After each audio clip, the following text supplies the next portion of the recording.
So welcome back everybody in afternoon session. Uh, Last year we presented developers overview for SONiC part 1, and after that many developers from various companies has requested for audio and video of that presentation. So we will continue the idea this year as well to give a training on SONiC source code. This year's presentation will also include multi-Redis instance and warm restart features. We made every attempt to make sure we cover basics first and then move to warm restart and multi-Redis. So focus of this presentation is twofold. First, it is to encourage developer to participate in SONiC feature development. And second, to give developer few starting points to understand SONiC code layout better. So first of all, this slide shows some useful link. I recommend going through these if you are planning to develop a SONiC feature. I'm changing to next slide now. So we'll recap some basics. This slide shows the architecture view. In SONiC, we have networking protocol running in various Dockers. Few of these Dockers have SONiC specific part, which are syncd processes, such as LLDP syncd, FEM syncd, etc.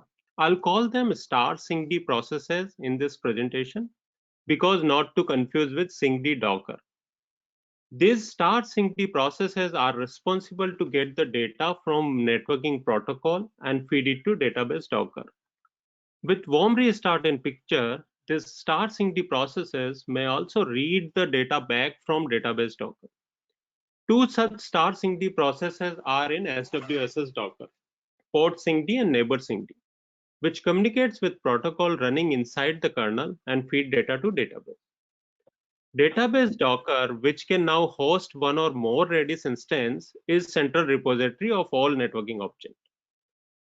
SWSS Docker also has an Orchd agent daemon, which is responsible to process network object in database and call libsci API, which helps in programming these objects in hardware. So our focus in this presentation will be first on database layout, then the library used to interact with it, both with and without multi-Redis instance. Then we will cover implementation of star syncd processes and Orchd agent process, again with and without warm restart features.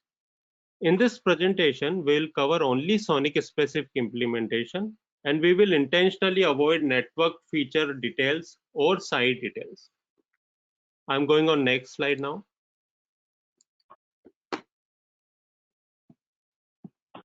So this slide shows primary DBs present in Redis server with primary keys. At index 1, we have AppDB, which stores dynamically learned networking objects from networking protocol. Orchd agent process, the process has actually this AppDB entries and store them in ASICDB, which is at index 2. Counter DB stores counters, which can be used in telemetry. And fourth, log label DB is used to store current log label of many daemons. With SWSS log label command, we can change the log label of a daemon at runtime. Config DB stores the config pushed onto the switch. Earlier, any key value pair could be pushed inside config DB. But as you have seen already in management framework, pretty soon we will have a config validation done for all config commands as well, like config reload, config load, and everything, using Yang models.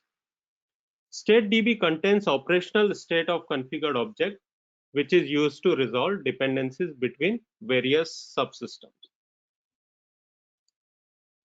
I'm changing slide now. So this slide shows example on left that each primary key in DB maps to key value tuples, where odd numbers are keys and even numbers are values. For example, in this slide, for primary key port Ethernet 4, at odd number, alias, lane, description, and FEC are keys. And at even number, we have corresponding values. At right side, we have fixed unique socket path and port number used with a single Redis instance. Also, this slide has some Redis CLI example. Note this Redis CLI will no longer be useful if multi-Redis instances are deployed on a switch. I'm moving to next slide now. To support multi-Redis instance, two files are added in database Docker. On left side of the slide, we have database config.json file, which specifies how many Redis instances will be created, which port number and Unix socket path they will use, also which DB will run on which Redis instance. Like in this example, AppDB and ASICDB are configured to run on Redis instance 0. CounterDB and ConfigDB will run on instance 2.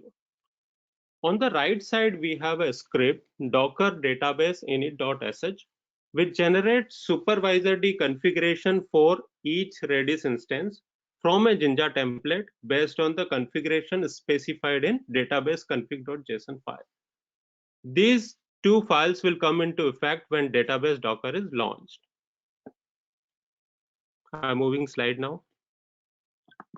This slide shows the Python libraries which are used to interact with Redis server in single Redis instance scenario. Class on the left, class DB interface is the base class to connect to DB. This class contains the Unix socket and port info to connect from any other Docker to database Docker. Down, SONiC v2 connector class is inherited from DB interface class. SONiC v2 connector class is mainly used for Python application to interact with DB. For config.db, we have a specific class, config.db connector, which is based on SONiC v2 connector class. Right side of the slide, we have two examples which are using these classes. In first example, config.db connector class is used to fetch all the keys from VLAN table of config.db. In second example, SONiC v2 connector class is used to connect to ASICDB. It fetches VLAN ID for a given bridge VID. I'm going to next slide. This slide shows C++ libraries to interact with DB. The base class lies in the file mentioned to the left of the slide, dbconnector.cpp. This file contains DB connector class, which is pretty similar to Python DB interface class. Table.cpp contains table class on top of which all publisher and consumer classes are written. We have an example in the right to fetch port table keys from config. We created an instance of DB connector, and using that instance, we created table class instance. And using table class instance, all primary keys are fetched and then set of key value pair are fetched. This is a simple example. I'm on next slide now. With multi-Redis, a new class is added in dbconnector.py file mentioned in the left side of the slide. So this has a new SONiC DB config class. The new SONiC DB config class will be aware of multi-Redis config specified in database config.json file, which I shown on previous slide. On basis of this config, SONiC DB config class can get the correct port and Unix socket path for a given DB. After this change, when SONiC DB connector class is used to connect to say AppDB, it gets the correct Unix socket path from SONiC DB config class. As per the config shown in previous slide, config DB class will return Unix socket path of Redis instance 0 in that case. For C++ library, DB connector class has similar changes to get correct port and Unix socket path from SONiC DB config class. With multi-Redis, as I said, we cannot directly use Redis CLI command. So a new CLI command has been developed, which takes DB name as first argument. Example of this is given at the right bottom of the slide. At the bottom right of the slide, we can see the example of previous Redis CLI and the new SONiC DB CLI. I'm moving to next slide now. This slide shows component interaction in SONiC. In SONiC, most of the container interact via mainly two channels. First is database using PubSub model. Second is kernel netlink. So as SONiC developer, it is good to have some idea about kernel nettling. This slide also contains file which has publisher and subscriber classes. These are built on top of the table class, which I mentioned in previous slide. After multi-Redis, the Unix socket used by different daemon may be different. And with warm restart, the extra flows of reading database may be added by many daemons which were never there before. I'm moving to next slide now. Okay, so before discussing any changes done to daemon with warm restart supports, we'll cover some basics about warm restart. Few new tables are added in database with warm restart functionality. These tables are listed on the left of the slide. First table is warm restart enable table, which stores the Docker name for which warm restart is enabled. This table is updated with warm restart config command. The second table is with name warm restart, which contains the timer for each daemon which supports warm restart. So this timer specified the time period between restoration and reconciliation steps. So for example, when a daemon restarts with warm restart support, it may read previous states from database. This step is called restoration. Then it waits for the time period specified in this table to get the latest state from the original source of those states. For example, FEM-syncd may wait to get BGP routes from Zebra. Once this timer expires, reconciliation step is executed, which pushes the delta of the states to the database. I'll explain this process with some example later. Third table stores the state of a daemon during warm restart process. So a daemon can be in initialize, restored, or in reconciled state. The base class used in warm restart are mentioned in the right side of the slide. These classes implement the functionality to get and set the warm restart timer, warm restart states. Also, all these classes provide restoration and reconciliation functionality as well. I'm going to the next slide. So there are major 5 processes in SONiC which are responsible to read application specific data from the protocol or network related data from networking protocol. Port syncd and neighbor syncd gets the information from the kernel, and rest of the 3 listed above, a star syncd processes interact with their specific protocol and user space. From networking point of view, all these processes have their own job, but from SONiC perspective, their code is pretty similar. So first, let's discuss FEM-syncd. Code of FEM-syncd is shown in the right of the slide. FEM-syncd gets the routes update from Zebra. It processes the message, which is in kernel nettling format, to convert it in key value tuple, which AppDB understands. The code lies in femsyncd.cpp and routesync.cpp files. In femsyncd.cpp, we open the connection with Zebra and with AppDB.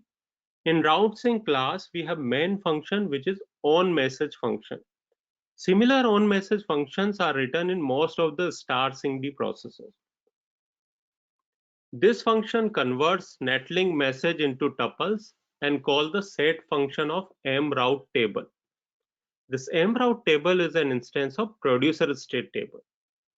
The set function writes to AppDB with prefix route table for the entries. On left side, we have code for neighbor syncd. The neighbor syncd listens for all exchanges in kernel. Main class in this daemon is neighbor syncd, which has an instance of producer state class to work as publisher for AppDB. The main function here again is onMessage function, where we see netlink related parsing, then creation of tuples, and then set function called for producer state instance, which is mneg table here. I'm moving to next slide. Now with warm restart support, when FEM-syncd starts, it checks using warm restart helper class if warm restart is enabled for FEM-syncd or not, or FRR Docker. If enabled, it runs restoration, which reads the routes from FDB into an in-memory map provided with warm restart helper class. Then it starts the timer which was configured in warm restart table.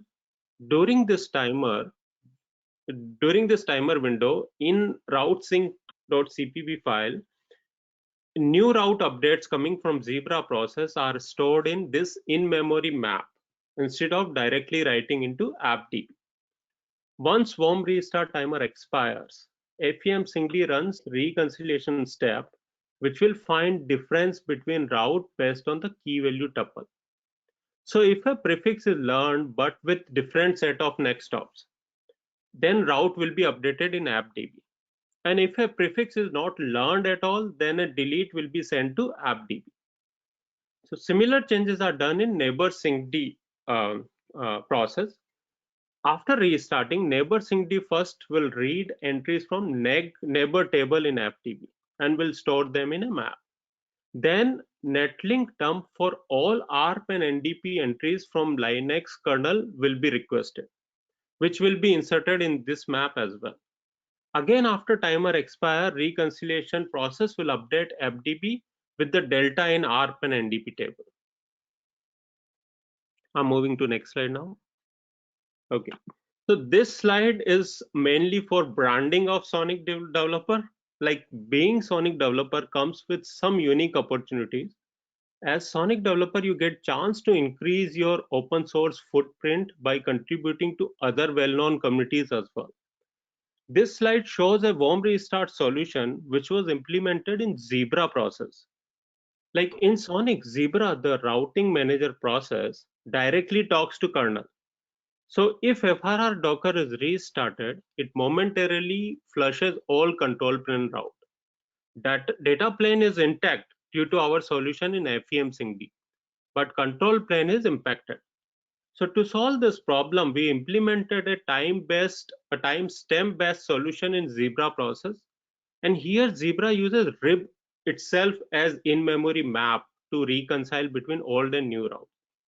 And we got the chance to work with people from Cumulus Network, Juniper Networks, and VMware to solve this. I'll not go in further detail of the solution and will stick to SONiC implementation. Moving to next slide now. This slide shows Orchd process, which processes AppDB and calls SAI-Redis API to update ASIC-DB, which in turn programs hardware. Orchd code is divided into many classes. Let's cover some important ones. Again, first without warm restart in picture. So left side of the slide shows Orchd class, which is written in orchdaemon.cpp. This is where all the initialization happens. While initialization, Orchd creates the instance of all classes which are responsible to listen and process the relevant message from DBs. Like gport orch is to process port related message, gneg orch is to process neighbor related, and so on. We'll call them star orch classes for our discussion. These classes are later stored in a list, morch list. Each of these star orch classes are inherited from base orch class. This base orch class uses an instance of consumer class to subscribe to database. We can find the relevant code in orch.cpp file. In orch.cpp, execute function of this consumer class reads database events from respective table of FDB and store them in a work map, M2sync map. Snippet here contains, at the left side, consumer class and the step in execute function where we populate M2sync map. Once this work map contains the DB keys where the changes was done, after that consumer drain function calls do task function for each of the star orch class stored in morch list. So on the right, we have one of example of one of the star orch class for processing route message. Here main processing starts in do task function, which was called by drain function before at the lab. It reads each message from work map, and then after successful processing, it removes this message from the map. Else, if due to some dependencies, the message is not processed in current cycle, the message stays in the map for later processing. Separate star Orchd class are written for specific functions from networking point of view. For example, here route Orchd has only route processing related code. I'll show a list of all such classes later in one slide.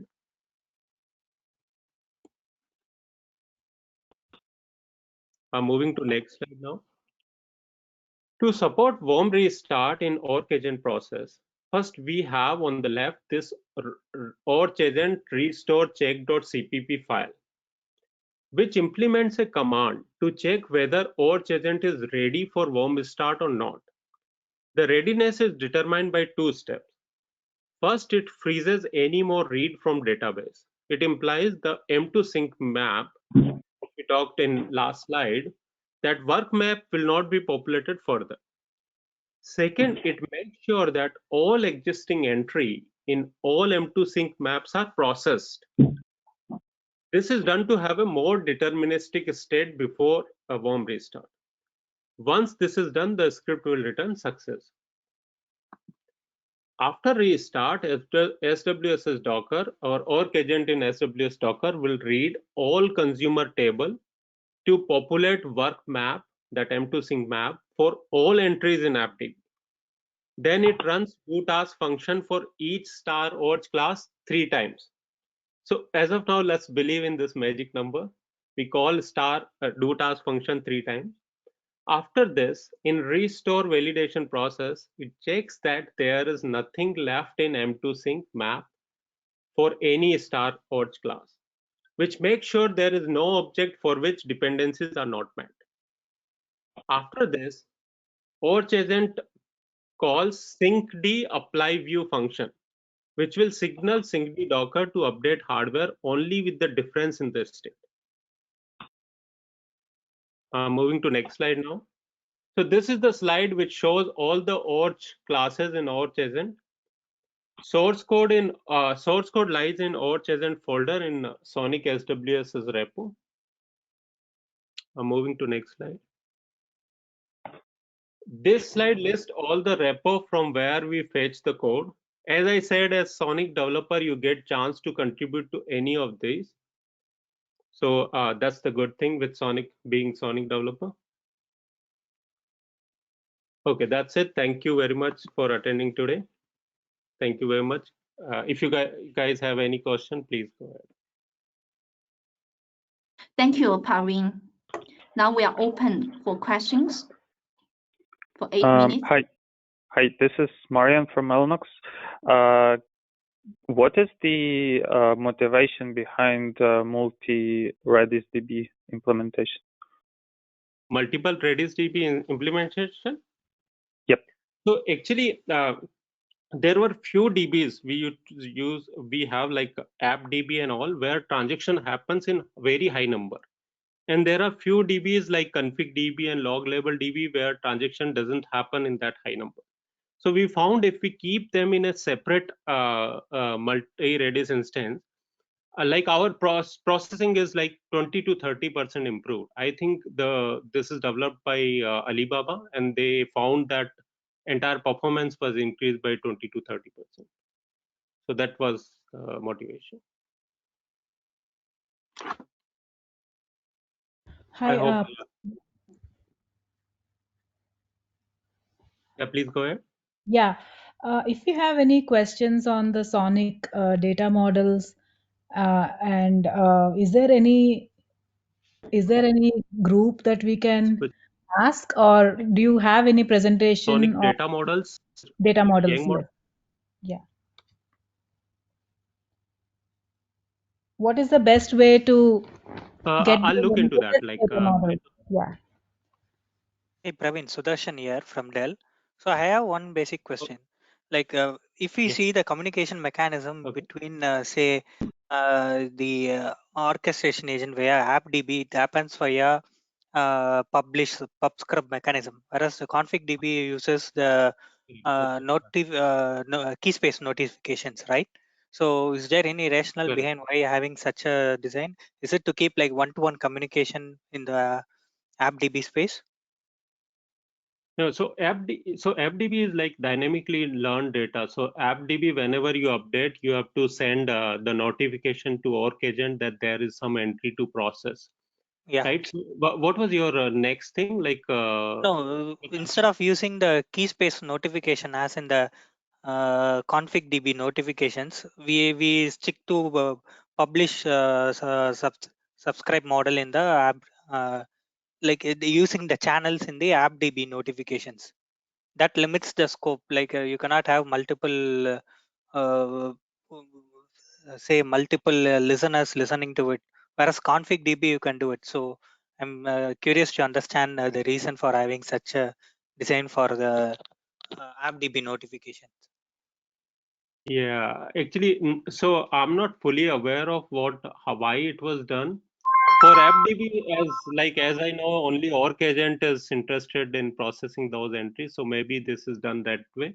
But if you Okay. can put your question on chat window, it will be good. If I can find any previous design document and find the answer, I'll actually provide the link. Sure, I'll do it. Thank you. So, I thank think you. Praveen, this Prince here. My understanding is from the AppDB, it's a producer state table where we combine the events in the channel. So if there are multiple subscribers, then we cannot combine those events. But in the config DB, we don't combine the events like add, delete, like that. Okay. Yeah. So yeah, that's correct. I think the AppDB actually is called a producer state table, which we use use a hash set in the Redis DB. Actually, you can basically compress all the request. For example, the routes, right? You probably have multiple updates. You have ECMP, so you eventually can compress those things, and also you can do it a batch mode on the Org agent side to pop out a lot of things at the same time. This is more for performance reasons, I think. right. Praveen, this is Lester Bird from Juniper. Instead of a timer-based reconciliation, did you consider an event-based trigger? Yeah, so for FRR Docker, we use BGP heavily. So we have this EU-IU notification when the BGP routes updates are done. I think we implemented the solution where this EOR will come, and then if EOR comes before the timer expire, we run reconciliation immediately. I think it's already in the master branch on GitHub. And how about for the other containers besides So FR? for whichever container we could find, there is an event possible. We did it, but for most of the container, it's not directly possible. Like for neighbor syncd, it may be possible because you get all the netlink dump and then restart reconciliation immediately. But there may be few Docker where it's not possible. So we have event driven reconciliation step execution already. I hope I answered your question. Yeah, thank you.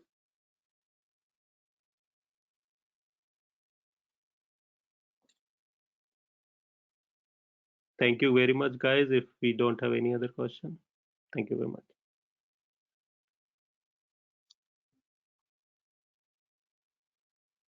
Okay, thanks, Praveen. So the next one will be Marianne. I'm going to make you the presenter. Okay.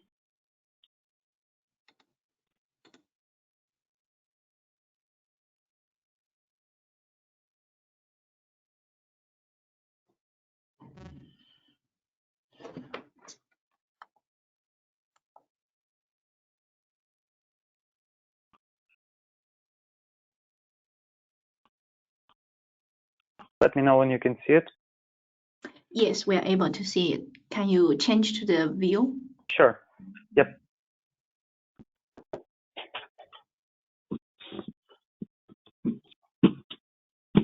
Okay, great. It's moving. Okay, I guess we can start. So hi everyone. My name is Marian. I'm working for Mellanox as a software architect.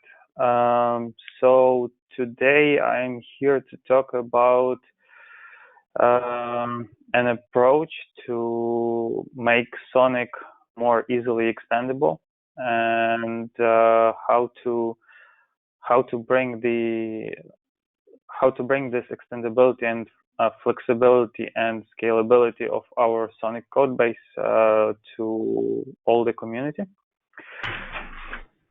So briefly, what I am going to go over today is state of SONiC as of today, the case for extendable SONiC. Why do we actually would want to have the extendable version of our network OS, how SONiC will enable its extensions with native to SONiC applications, more specifically by following the process of gradual acceptance of the modular development, seamless integration of any new features, and distributed orchestration.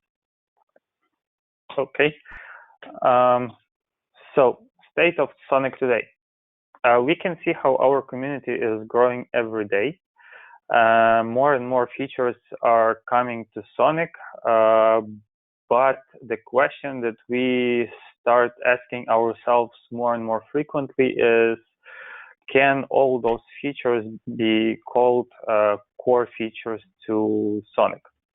The reason we are asking this question is because some of the features are specific to the use case. Others are more specific to the platform they are running on. Some of them may be still experimental or not mature enough, and people may be afraid of adopting them into their deployments.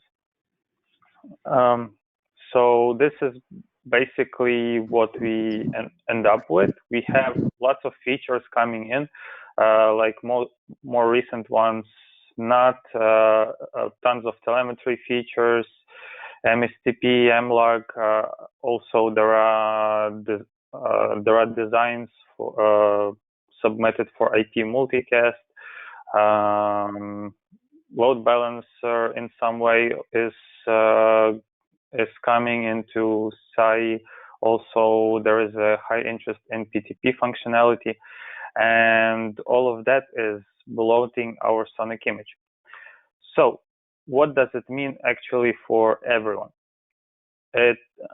SONiC, because it becomes bigger and bigger, it also becomes more troublesome to maintain. It is really prone to break. It's not that difficult to break one feature by doing a work in your own feature, and as a result, it becomes harder to scale out with this blob of an image that just keeps on growing. So it goes both ways. From on one side, we have network operators that want to adopt SONiC, and it becomes harder to actually do it when the image is so big and has so many things in it. And on the other way, we have all our development community for which it becomes harder and harder to bring new features.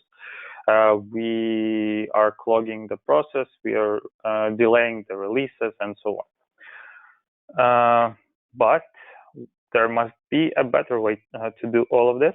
And we think that as a community, we can make SONiC adopted and extended much more easily by defining the rock-solid image that is stable, changed less frequently, but at the same time can be completed with all the auxiliary features on demand at runtime without touching the...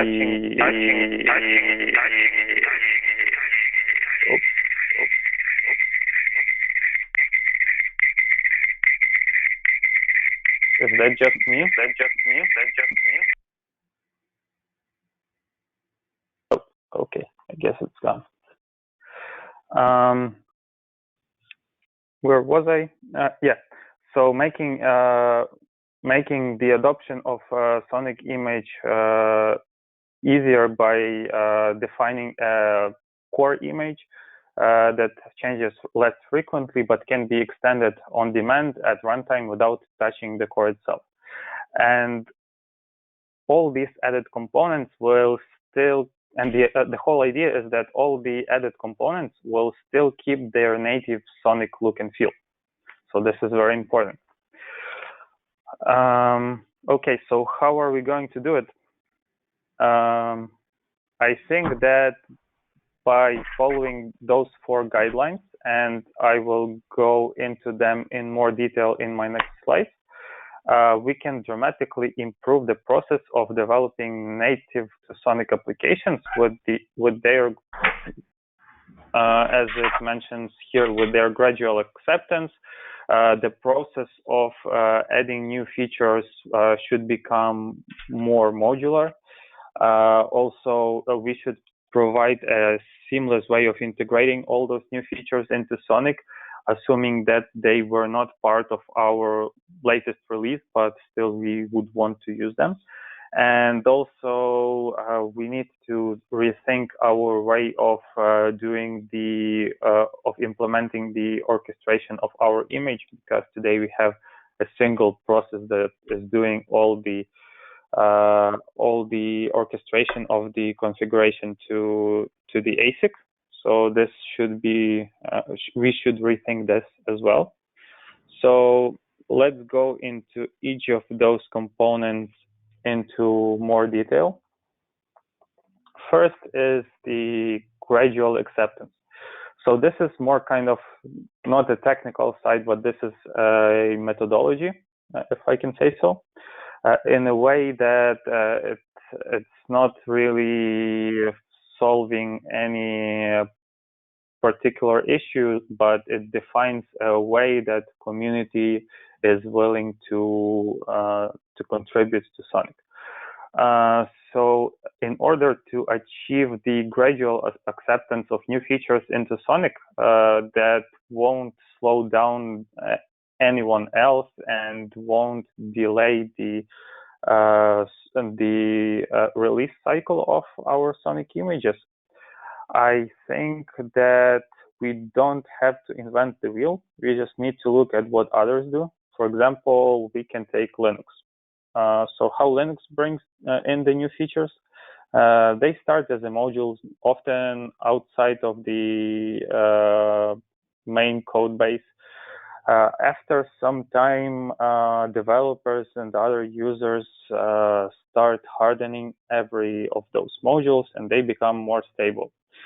Also, if the community of Linux sees the value in this feature, those modules become more and more popular, and as a result, they can be accepted into the main code base. So SONiC can also follow the same path. New modules don't have to necessarily be a part of the core image itself, nor should they delay the release cycle. Even some existing features can become optional.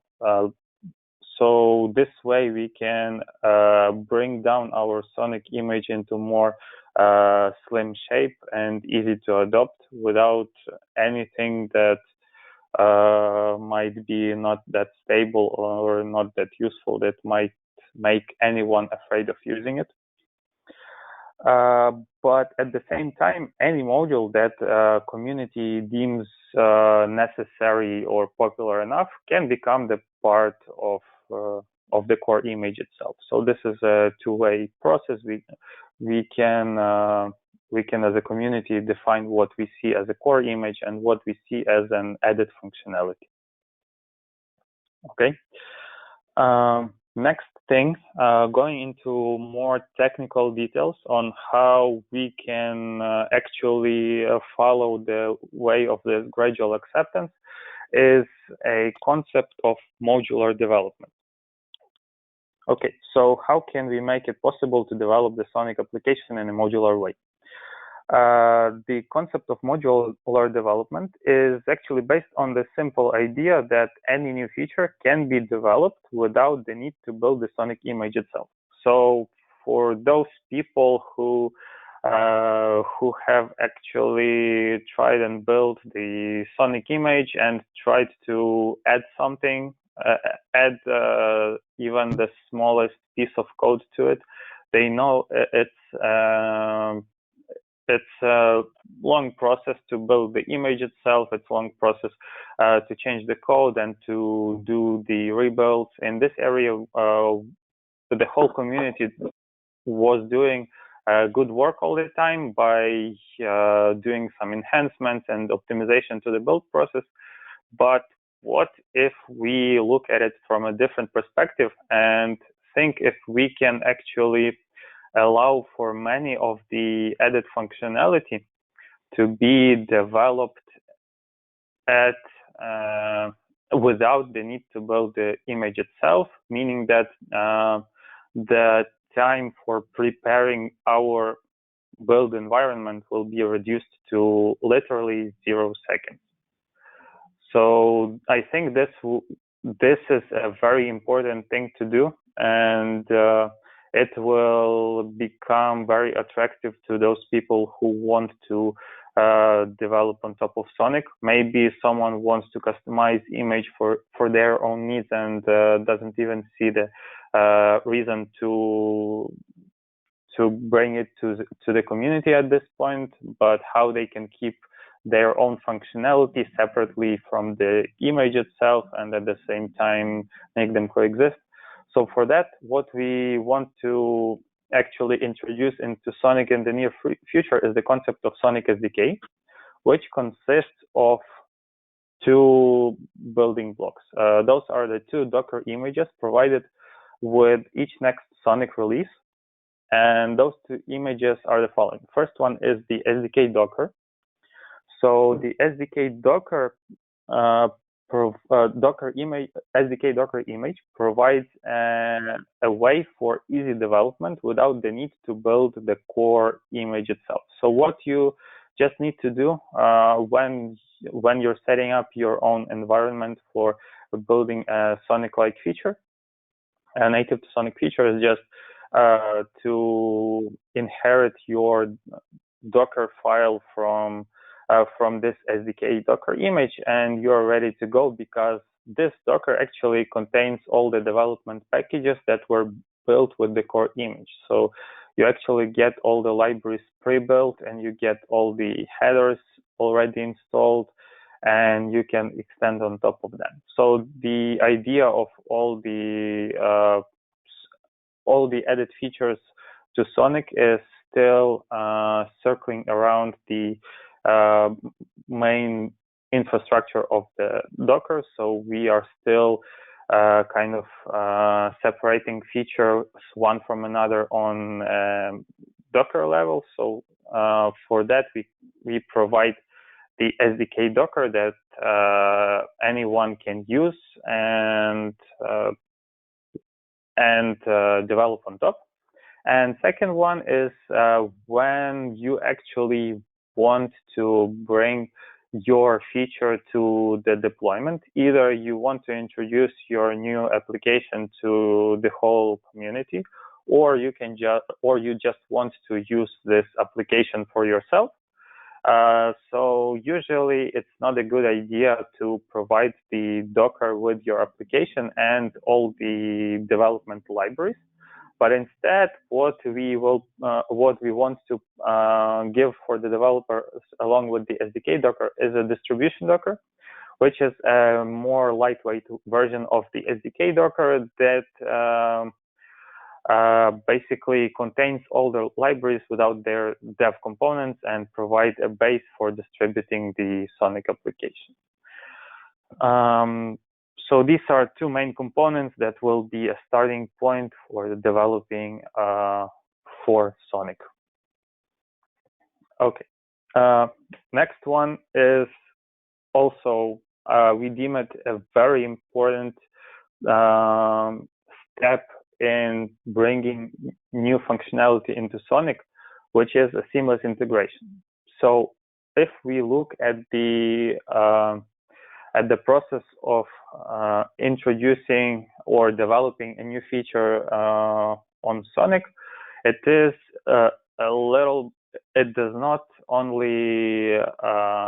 not end when you develop your application. You also need to provide all the northbound APIs for that. You need to integrate the Docker itself, providing the systemd service, and probably some other hooks, maybe some CLIs, default configuration, etc., etc. So the idea of having this SONiC application extension infrastructure also revolves around the capability of the SONiC of having hooks in place in the core image for all the add-ons to be able to communicate with the core image, and based on what they have or how they describe themselves using some manifest file for the core image to be able to define the whole northbound API towards the network operator. Meaning that when you do basically the zero-touch integration just by some established process of downloading an external SONiC application to the core image, all of the necessary stuff will be auto-generated in runtime. So you have a running image, and you can add on top of it like you can do with any other distribution. Like you can do it with, dare I say, Android, I don't know, any other widely adopted operating system. So you can also do the same stuff with our SONiC NOS. Just download the package, and then the systemd service, the Docker container definition, the CLI REST API, or any other northbound API that may be present in SONiC at that day will be completely auto-generated without any involvement of the network operator. Also, any kinds of hooks, like for example, for the warm reboot, will be provided. And the application can also define in the core image its own default configuration and so on. So anything that you can think of needed at the point of installing a new application will be completely auto-generated. Okay. Next one, so the last but not least, going more into the details, is the distributed orchestration. So we think that this item is also very critical for those applications that would like to go as deep into SONiC as to configuring ASIC through SAI. So in fact, many SONiC applications have a need to configure ASIC through SAI, and we want to enable that. This way it becomes, first of all, fail-safe. So custom add-ons can fail, but the switch stays operational. We do not touch the Orchd agent. We develop a part of Orchd agent, but as a completely separate application. And it also might be convenient for many use cases, like for partial upgrades and so on. Okay, so how do we actually, what does it actually mean to make it possible to make the Orchd agent more distributed, not keeping it as a single process? So to answer this question, I guess the best way to do it is to go with some example.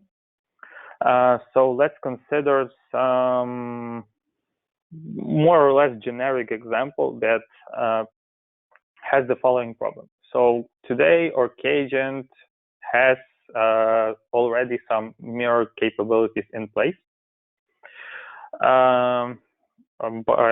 So it has all the logic for managing the ports. It has the logic of basically bootstrapping all the ASIC through SAI, and also it has the logic of doing of creating the mirror sessions. But what if, let's say, we want to add some additional logic, not that big, but some missing parts to the functionality that we need in our deployment, that would actually, based on some policies, mirror other packets to the collector. So what do we actually need to do is write a simple application that creates a CL table, installs ACL rules. But what are the contents of those rules? The contents are actually the switch ID, the port IDs, also the mirror session that we would like to reuse. But all of them are kind of owned by the Orchd agent itself, because Orchd agent did all the management of the ports. Orchd agent did create the mirror session, and now we just want to reuse them in our ACL rules. But how do we know what is the ID of mirror session created by the Orchd agent? Also, what are the mapping from the interface name to port object ID, etc.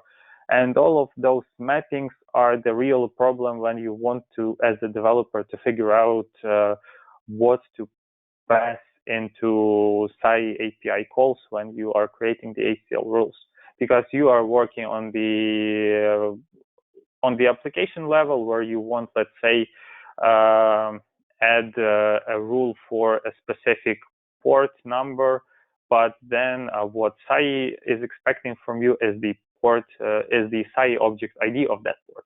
So how can you do all of those mappings? So we think that the critical component missing from our SONiC infrastructure that will actually enable everyone to start developing a distributed Orchd agent process is one single map that performs the function of mapping the application DB labels to object IDs in ASIC DB. So basically what we are missing is the mapping from application DB to ASIC DB, and having this mapping and keeping it externally from Orchd agent, let's say in our Redis database, any other process can build on top of Orchd agent and reuse all the goods that Orchd agent already created, and being able to interact with it, but by following some simple rules of the object creation and of keeping the reference, etc. Okay, so these are the four main components that we see that we need to follow as a community to start making our SONiC more extendable, both for network operators and for the development community. So I want to use this time to ask all the community to start considering the new development flow of a disaggregated model that with the solid core image that can be extended with the additional functionality, and not bringing everything into the image itself for the future of the scalable SONiC. And also, I would like everyone to join us in the upcoming design reviews in the SONiC application workgroup. So we will start most likely with the idea of SONiC SDK, how we can define those two Docker images to make everyone able to build on top of SONiC without building the SONiC image, and moving forward with the distributed orchestration and with more complex stuff, like actually how we can as a community have a centralized place that we can keep and use all of our add-ons together. Okay, I guess that's it. And if you have any questions. So this is Lester from Juniper. On your distributed orchestration, how do you protect against conflicting information going down to SAI from different containers? Can you please give me an example of what you mean by conflicting information? Well, if you're going to allow multiple things programming SAI unless they're coordinated together, how do you know container A doesn't issue one set and then container B issue something that would put the system in a unpredictable state? Okay, so we always have some defined state because we still have a single ASIC DB, but then yes, there is also always a problem of coordinating between different agents. Same goes even if we are having a single org agent process which internally has multiple agents defined. So for that, we need to consider multiple cases. First one is actually keeping some reference count in case that something created by, let's say, org agent and used by external application is going to be removed by org agent. How we coordinate that? So we need to have some infrastructure in place for reference counting for multiple processes, and also so there will be always such possibility. So let's if we assume some malicious use cases, we can always do that. So as far as possible, we will put an infrastructure in place to make such things only to avoid such things when they were not meant to. Yep. Okay, thank you. Hello, this is Konstantin from Google. I wanted to quickly ask, do you envision this to also work for objects that are currently managed by SWSS? So for example, could I have a new org agent that installs routes into the ASIC DB? Yes, of course. Let me clarify my answer in more detail, because when we are talking about the SONiC to extensions to SONiC may happen on different layers. So the most basic layer is that you want to bring a new routing daemon to SONiC. Instead of using FRR, use something else, let's say. So in that case, if it's suitable, the developer can assume that they will reuse the same application DB schema, and actually they will be able to reuse the existing org agent code for inserting the routes. But if it's not suitable enough, they can always redefine their own logic for inserting the routes, but this will mean that they will need to define a separate portion of schema that will not conflict within the key space with the existing route schema. So quick follow-up question. How do you propose that they wouldn't conflict? Would you say we would put the routes in a different VRF, or would we create like a completely new SAI object? What I mean is that if you want to take a responsibility of inserting the routes into SAI yourself, avoiding the existing org agent, what is required from you is that you would need to redirect all the routes from the existing application DB entries, which are called, if I remember correctly, route something. So you will need to define your own portion of the schema, like my route, something like that, and then you can then org agent will be unaware of that, but it doesn't involve changes into SAI. You are doing that on the application level, on the application DB level. Okay, that makes a lot of sense. Thank you. Yes, so there are multiple use cases and multiple levels. Yeah, hi, this is Shyam from Cisco. So I have a question with regards to the building blocks you provided. Consider a scenario where, let's say, tomorrow you have a distributed system.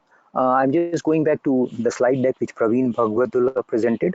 So I'm trying to consider a scenario where you have the various faults, error scenarios to be taken into consideration.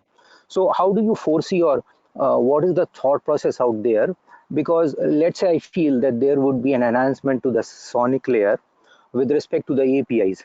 Meaning, okay, a platform can take care of its nuances, faults and all, but a time would come when it needs to be reported over to the SONiC layer or any external controller above it. Oh, yeah, right. Let me understand if I get your question right. So you're concerned about the problem of reporting of the errors from external applications to SONiC. Not from external application. I'm coming from bottom up, which means like different vendors are providing you the boxes and all that, and then they are having various error scenarios, faults and all, and various recovery mechanism.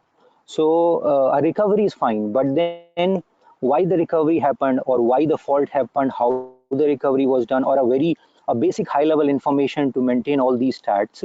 This is to be percolated up from bottom up all the way to the SONiC or maybe a layer above it. So is there any thought process in that direction, or what? That's what I'm trying to like kind of understand. Right. Okay. No. So the current work on this infrastructure does not involve this aspect at all, because I think it's not really relevant to it, if I can say so. When you say not relevant, meaning not relevant for now. I mean, well, for it's not. It is relevant in general to SONiC, but it's not relevant to the process of extending SONiC with new applications. So those two problems are orthogonal. Okay. Okay. Thank you. Yeah. Thanks, Marianne. And thank you. Yeah, thanks. So we are 2 minutes over. Let me quickly switch to Arkady from Intel on SONiC programmable data planes. Arkady, are you there? Yeah, I'm here, Jean. Can you hear me? Okay, great. Yeah. Okay. Let me make you the presenter. We are able to hear your audio well. Then. Okay, that's fine. Great.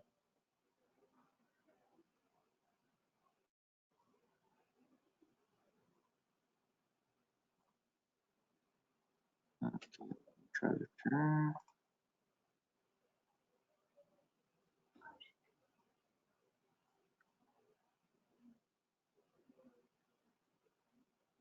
We're able to see your screen. Can you move forward to see?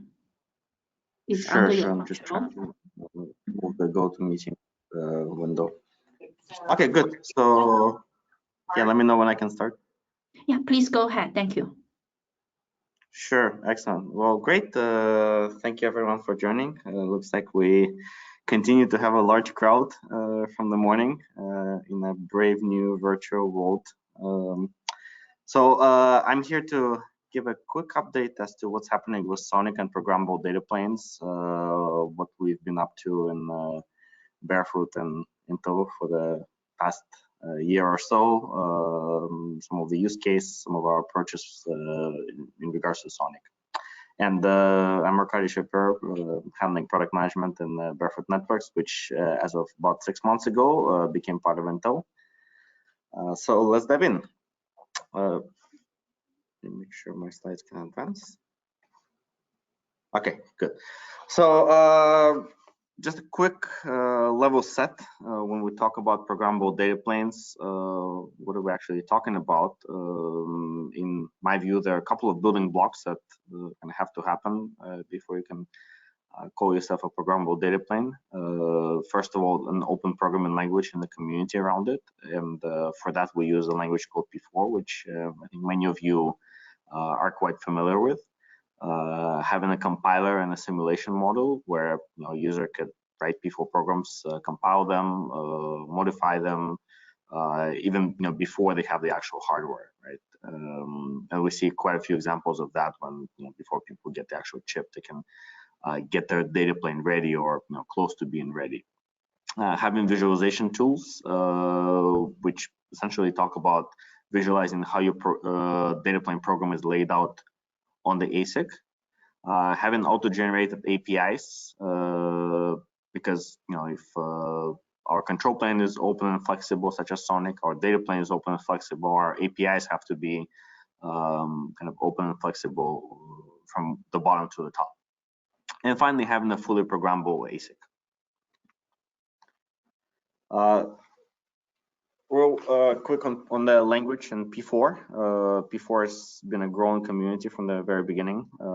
There's lots of developers, multiple working groups, and definitely post the acquisition of Barefoot, Intel has kind of continued to grow this ecosystem. But there's lots of vendors here. Some vendors, some academia folks, end users, cloud folks, things like that. So P4 is definitely one of the key building blocks to kind of this programmable data plane ecosystem. Now, if we start getting closer to SONiC, where does SONiC actually fit in here? So in our case, we have the programmable chips, which is Tofino on the kind of left-hand side in the bottom, and Tofino 2. And then there are systems that are built by multiple vendors. Some of them are traditional ODMs, some of them are traditional OEMs that are, since probably about last year, have entered into the world of open systems and SONiC. So in our case, there's systems from both Cisco and Arista that are actually supporting SONiC, which is highlighted here. Okay. Now, in terms of what we've been doing with SONiC since the last time we met, which was about a year ago, last time we were in the LinkedIn office and in San Jose Convention Center, I wanted to focus on kind of 3 specific pillars. One is expansion of set of supported platforms, which I'll talk about in the next slide.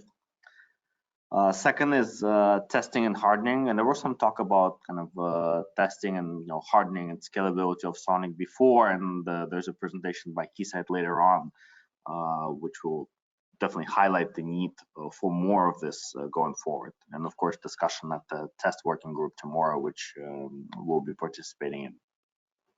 And finally, of course, keeping up with SONiC in terms of upstreaming the changes to support the latest SAI and SONiC releases. In this case, it's going up to the latest SAI version, things that happened in 2019, such as VXLAN, warm reboot, and also NAT, which is right now kind of finalizing the development. So starting to talk about hardware, last year at the OCP Summit, folks may have seen the storage platforms. They've announced a few new programmable switches. And since then, they got fully accepted into OCP. And they also started to have SONiC supported on them as well. Okay. And then in terms of OCP-inspired platforms, there are a couple of units from both Edgecore and Advantech that kind of fit that criteria.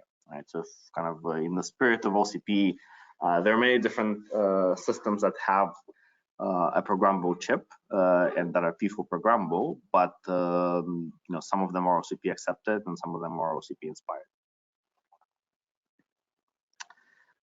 So talking about some news, I mentioned storage being the OCP accepted box, and another box which is on our newest chip, Tofino 2, the 12.8 terabits per second chip, 400 gig system, which now supports SONiC. The good thing is that for people who are actually trying to build SONiC and run SONiC on that box, same as SDK, same SAI version as we've done before, now starting to support this chip. And because this chip has a little bit higher scalability, the data plane actually takes into account and tries to expose that into SONiC.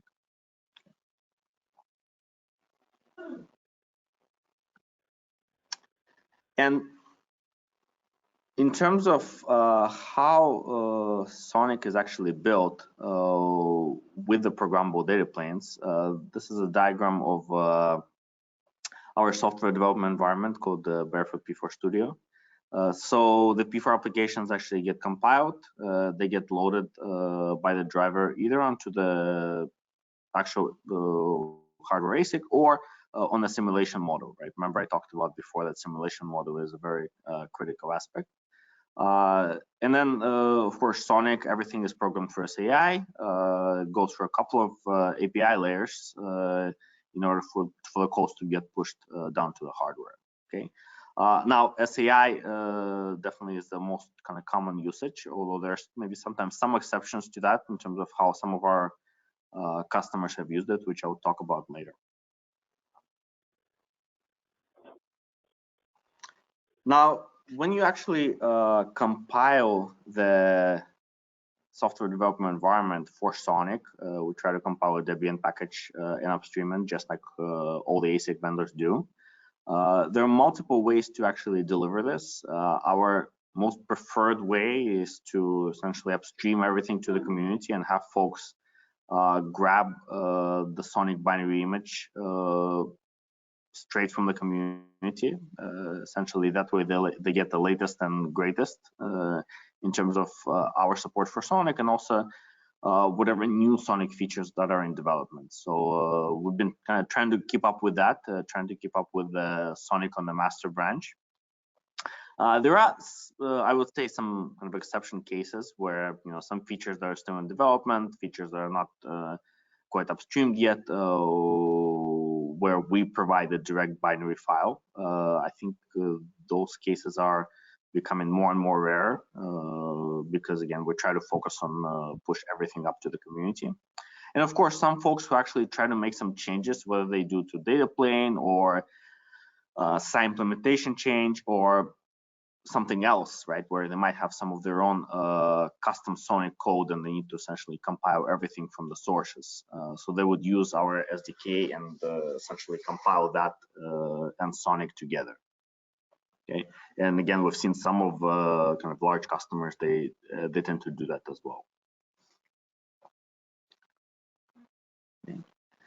And in light of those delivery options, typically what we try to do with SONiC and programmable data plane and the SDK that goes on top of it is we try to validate SONiC release, typically on SONiC master, we just pick a specific ref point with each generally available release of the SDK.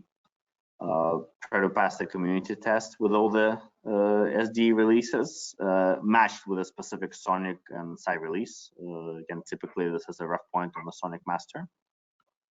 And finally, sometimes there are changes on the SONiC side, certain PRs that cause some regressions, and for that we typically try to maintain a combination for a community test baseline, just to make sure that there's always something stable that we can go back to for any kind of deployments or proof of concepts.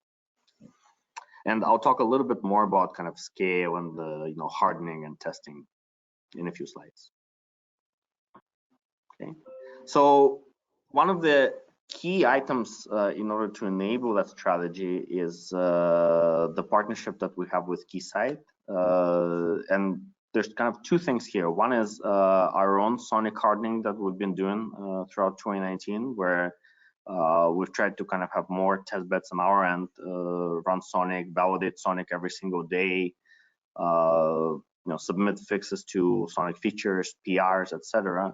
But the other thing is, and this is what Keysight will talk about in the talk later on, and what they will announce tomorrow, is enabling Keysight with a brand new platform that's based on a programmable silicon, and that's a 32-port 100 gig platform of raw test bandwidth that is very much kind of optimized and geared towards cloud data centers.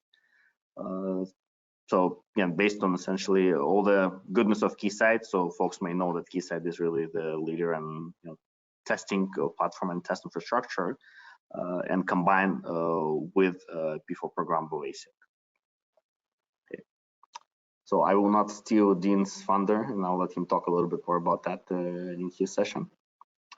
So moving on to features and use cases that are enabled by the programmable platforms.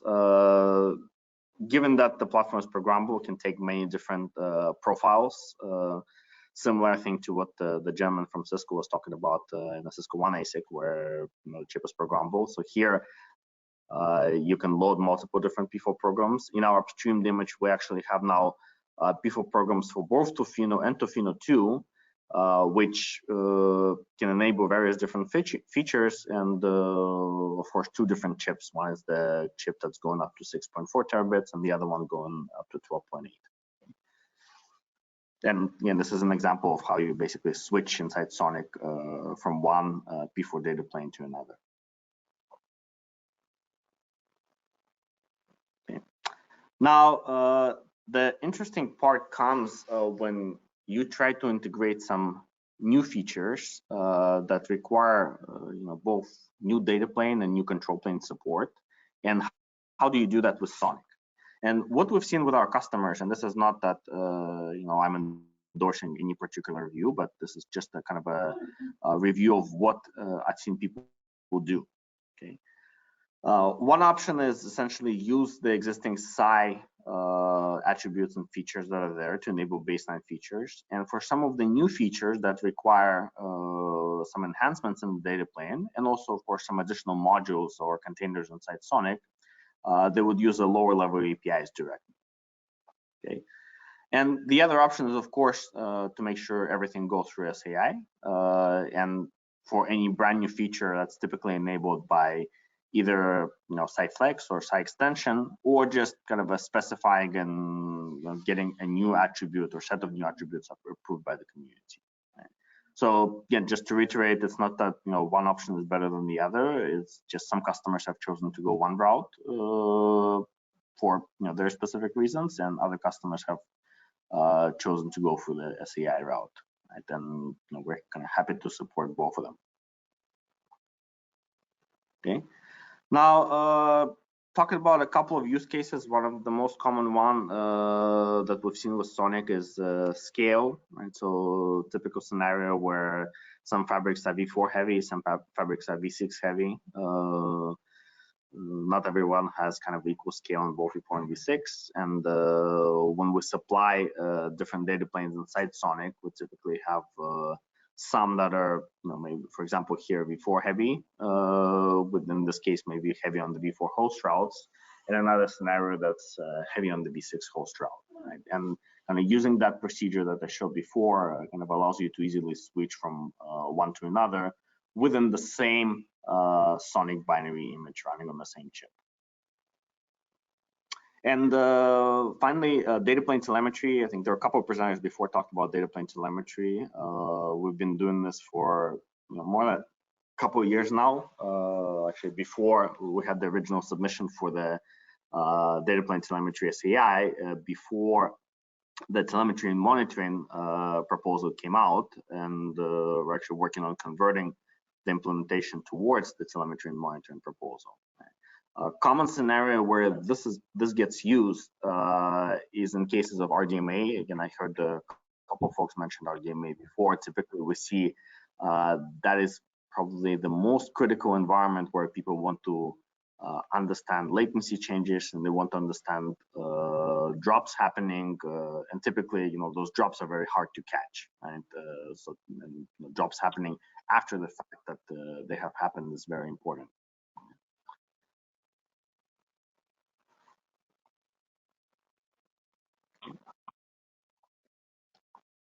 And finally, through all of this work, I think it's no secret that all of us have observed various growing pains of SONiC. Again, I heard a few folks mention different solutions to address. So focusing particularly on kind of a testing and hardening of SONiC, I would mention a couple of things. One is validation of PRs for all platforms. Sometimes I see that for different PRs, some platforms get validated, some platforms do not. So that creates a set of inconsistencies. making sure that we actually have now a stable release branch versus kind of putting everything in master. I think we've been making some strides towards that in 2019, but definitely more needs to be done in the spirit of treating SONiC like any product that many of us have worked on before. And finally, kind of working on the community tests. I know there's again discussion happening tomorrow where community tests clearly need to become more flexible, not tied to any specific fan-out switch, and essentially increasing the use case coverage, which we've tried to do with some of the PRs that we put in 2019, but definitely there's a lot more work to be done there. So with that, I think I'm a little early, but I'm happy to stand for questions. Thank you.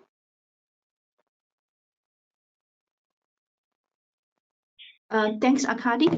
Any questions?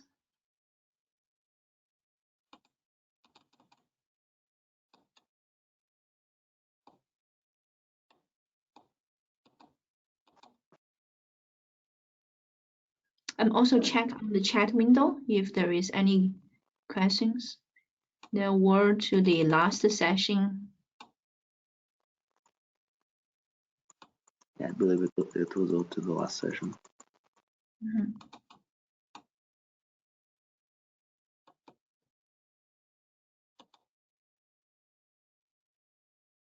Okay. If there is no question for Arkady, thank you. So what's next? We will have half an hour break. 2 sessions ahead. One is from Avi's network and Visual. We'll talk about vendor neutral and support SONiC solution. The last one will be from Dean Lee from the Keysight, talking about SONiC performance and resilience test report. So for you two, could you please stay online so we can practice the your audio and the presentation mode. For the others, please come back at 3:25. Let's take a break. Thanks. Vishal, are you there? Hello, Vishal. Yes, I'm here. Okay. Hello. I will make You can hear the me, right? presenter. Yeah, we can hear you well. I'm going to make you the presenter. Okay. Uh-huh. And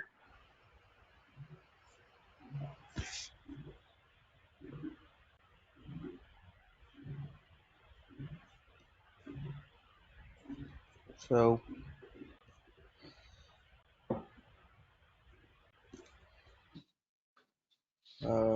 I can become the presenter to start sharing the screen. I'm not the presenter yet. Oh, sorry. I made a mistake. I make the other visual. Yeah. Visual. Okay. Sorry, I made a mistake. I make the one next to you as the presenter. Okay.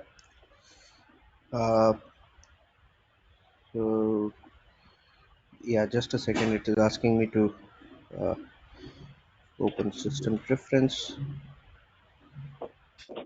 Oh, you're on the privacy setting. Yeah. I'm just fixing it right now. And it's going to ask you to reboot GoToMeeting. Yes. I'll just quickly do that.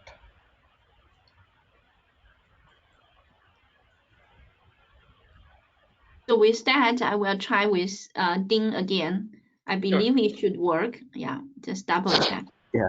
Okay. I'm just I have to quit this one. I'll dial back in right away. That's fine. Thank you.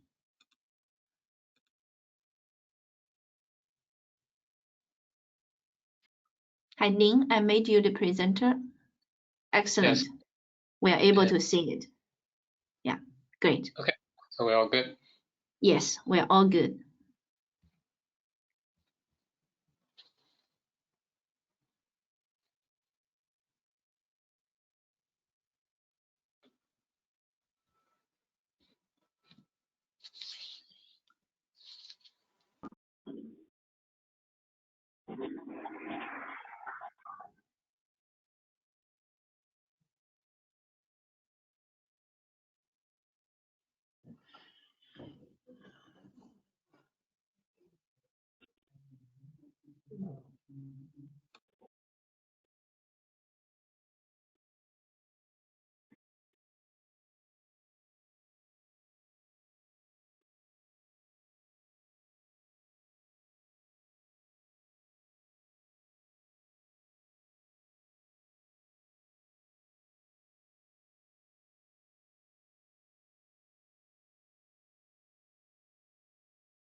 Hello.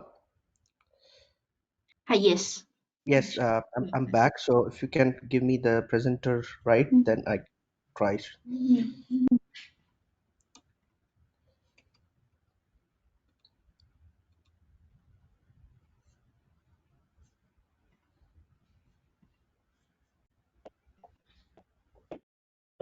Okay. You see my screen? Yes. Yes. Can you move forward? Okay, great. Yeah. It's moving. Yeah. Okay. Okay. Okay, great. We can That's stay great. on the first page. If you can go to the next title. If you can title This page. one, right? Yes. Okay, we can stay here. Okay. Okay. Thanks, everyone. Let me come back at 3:25. Yeah. Sure. Thank you.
Okay, let me check. We have 3 minutes. Let me present my screen on the schedule.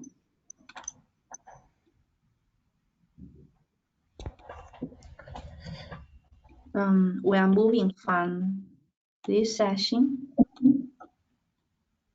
to this session. Yeah. Visual, are you online? Yes, I am. Okay, great.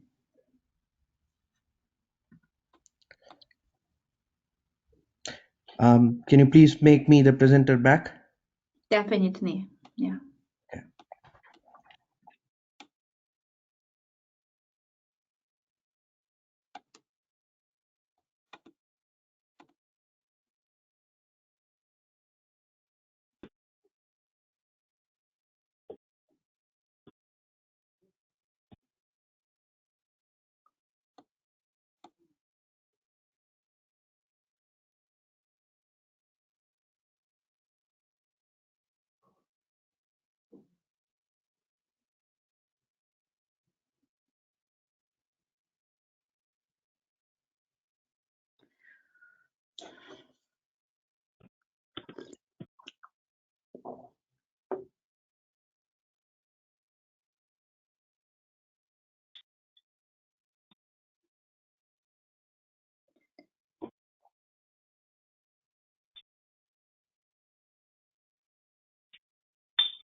Yeah, for anyone who are not speaker, and could you please mute? Yeah.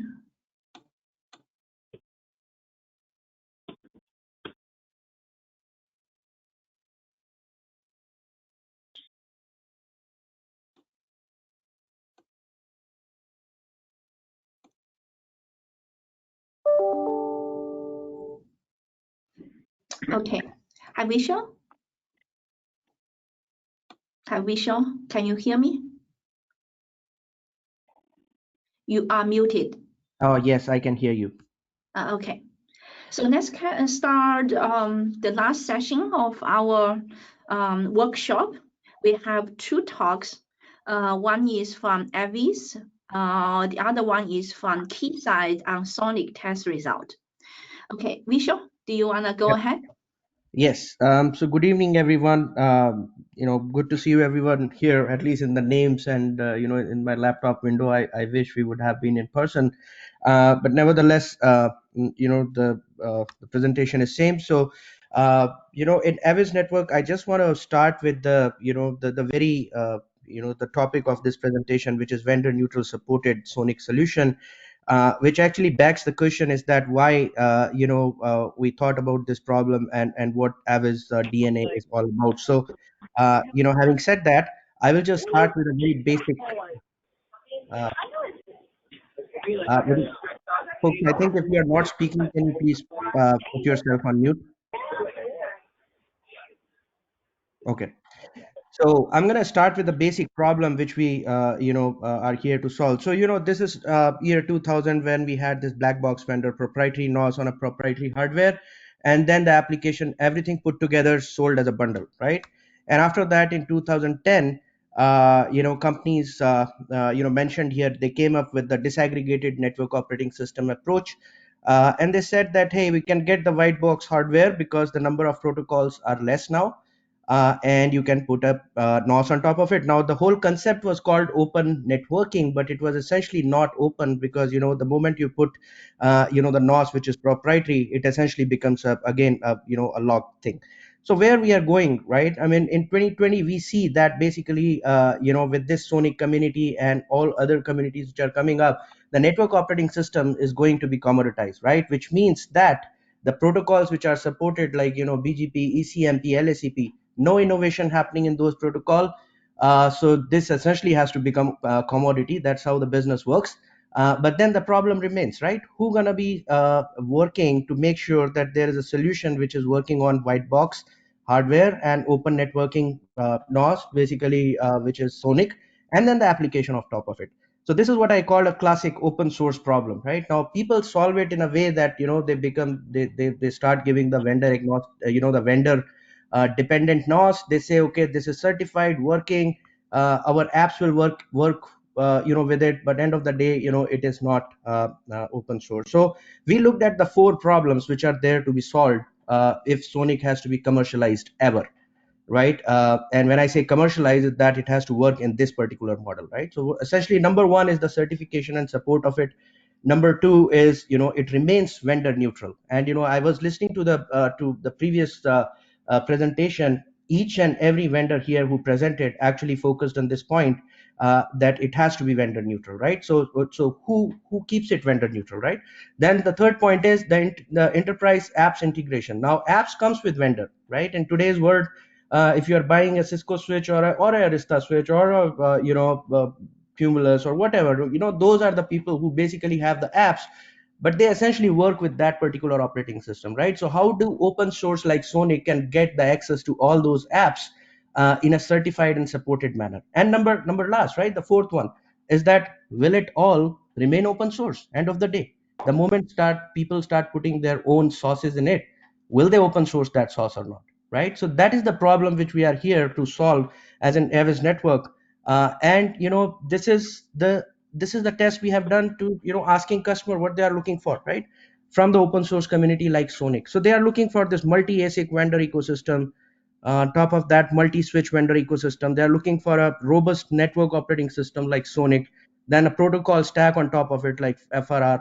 They are also looking at a great UI and UX on top, deployable solutions which are resilient in nature, a high availability built in and all these kind of things, probably a software defined layer on top, and then integrated with other apps like telemetry and machine learning based, all enterprise 4.0, so, and everything put together should be tested and should be supported.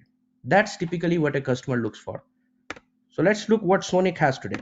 So what SONiC community provides is this diagonal line, right? This is what our understanding is.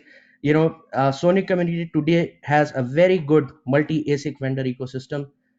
Thanks to all the people who are here, for excellent support and the commitment to it. But you see, as you start growing up into the stack, the support of the line items which are up into the stack starts going to diminish from the community point of view. I mean, community today has a very good support from all the ASICs available in the market, but if I cannot say the same thing for the apps, very little apps are basically going to be working on SONiC today. So what we come up with, we said, okay, this is the problem we want to solve in Avis network. So we basically we're going to be complementing this with our engineering team. Top of that, we're going to be certifying it, and top of that, we're going to be supporting it. End of the day, what we have today is basically ready to deploy SONiC solution. So this is essentially what we are trying to do.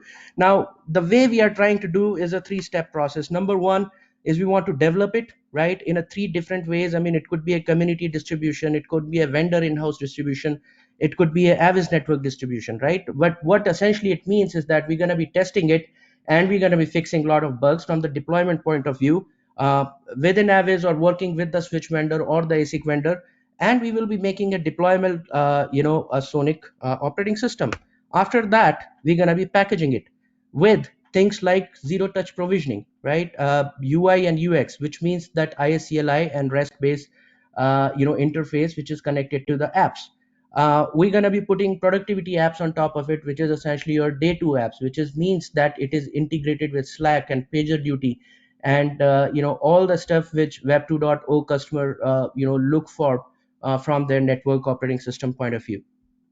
Then also we will be working on developing the niche application requirement, which is from several customers who been working with us, right? And then put a release note and guides around it. So essentially how to do this, and will it work or not, answering those kind of questions.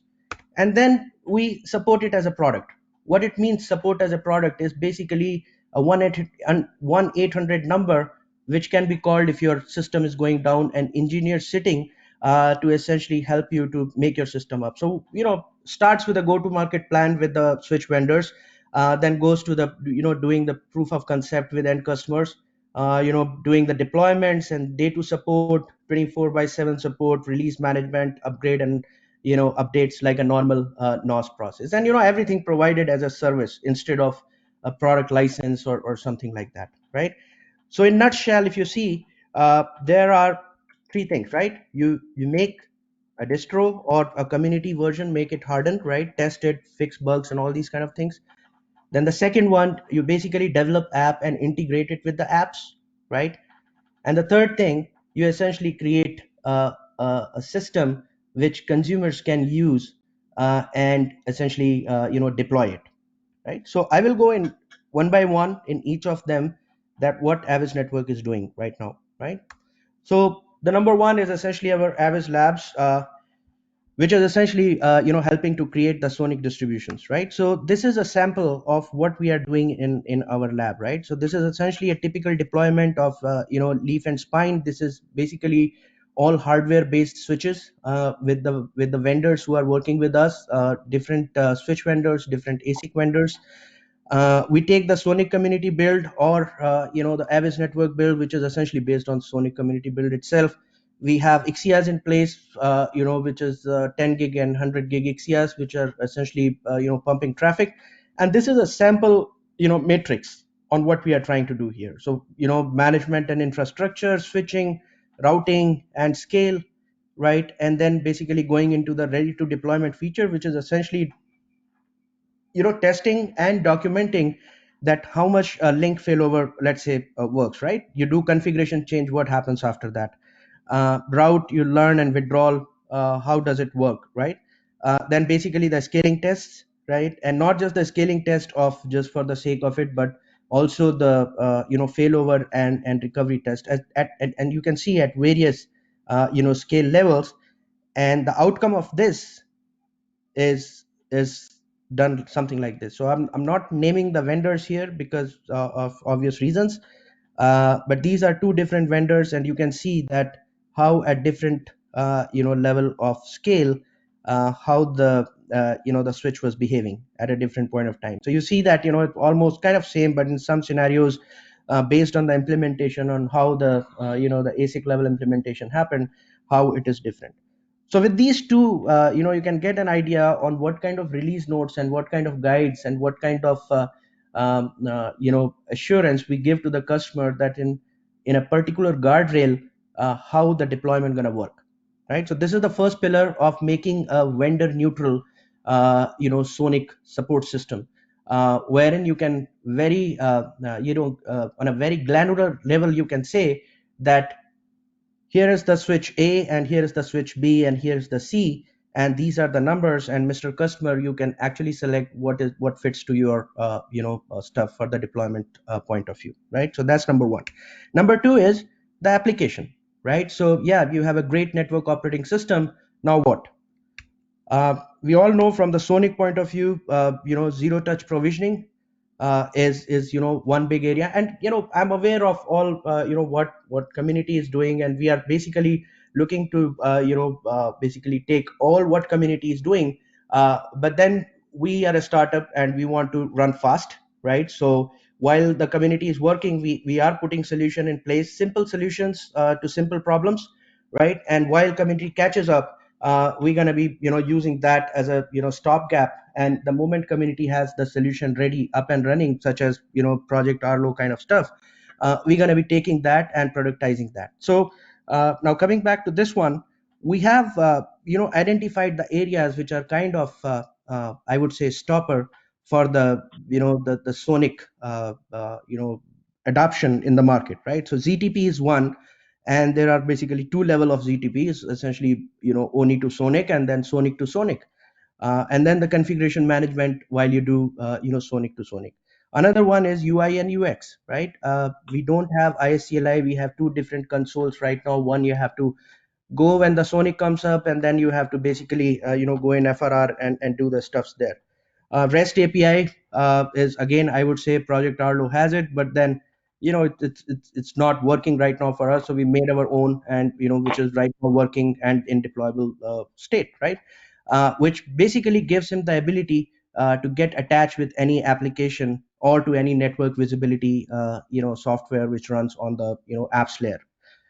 Then day two operation, so SDKs which can actually go and poll the network switches. So let's say if your BGP is flapping, it can produce the message that your BGP flapped, and you can actually take a preventive action if you have to. And the last one is producing apps for niche. So one of the example I will give it to you here is that audio video bridging protocol, which is designed for audio video market, right? It doesn't need BGP, it doesn't need anything which comes in FRR. It just needs one protocol which is called AVB, and we just developed a container on top of SONiC, which essentially can do VLAN registration and stream registration. And some of the thing which we have done is basically beyond SAI, because it needed some PTP and QS kind of configuration. But all in all, you can see the power of microservices there is that how fast a particular just a container can be developed for targeting a niche market, right? So this is application. Essentially, we believe that the the open source based network can only thrive when it has the relevant applications attached with it and developed at a fast pace, and essentially certified and supported. And I was hearing all the presentation before I'm presenting here. That was kind of the mantra in pretty much all the presenters have presented, that how to make application modular and easy and reliable and all these kind of things. But we are looking at from the business point of view, is that how we can take it to the market in a way that it becomes a commercially viable option for not just for the tier 1 players, but also for the tier 2, because that's where it will actually become the mainstream community, as compared to just having there's a million switches, then only you can actually deploy it. Right. Now, these are few of the snapshot which is running from our lab. I actually wanted to show the demo videos and everything, but would have been done if we would have been in LinkedIn office. But you can see this is a snapshot which is essentially running of some of the white box switches, which has the stream registration of Talker and actually the stream registration. So this is an audio video bridging container running on top of SONiC, actually broadcasting a 8K media stream, and you can just think of it that the solution becomes like 90% cheaper as compared to what Cisco or any other vendor can provide for a 100 gig switch or running AVB, right? So that's one of the power of SONiC. The second one is ISCLI. You can see this is a screenshot We have developed this ISCLI, which is based off again an open source, and we did talk about this in some of the community meetings in past. But this is up and running right now in our lab, and we are engaging with some of the the customers there. But essentially, what we want to do is when the switch comes up, it does come in a ISCLI mode, which gives you exactly the same feeling which customer looks for, and you don't have to kind of hop between one console to another console to do things which we basically a network guy will do on a general basis, right?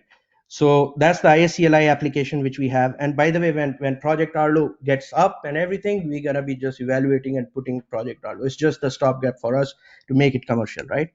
Third is the REST API side. So we have the full REST API, cherry pie based, container running inside SONiC, which essentially opens up the whole REST API layer. This is an example of a BGP, neighbor get, and this one I think is the whole documentation of this is around in community already on how we have done it. So this is the third app which we have right now, and the fourth one is our ZTP, which is actually has two layers in it, implementing ONI to SONiC. So you can basically just pull a switch out of the box, put the configuration parameters in your YAML in one of your the ZTP server, and that is it. From there you can get from the box, get it up and booted from ONI to SONiC. The second layer of the same ZTP is essentially going from SONiC to a different build of the SONiC. So this is the the apps integration on top of community version of the SONiC, right?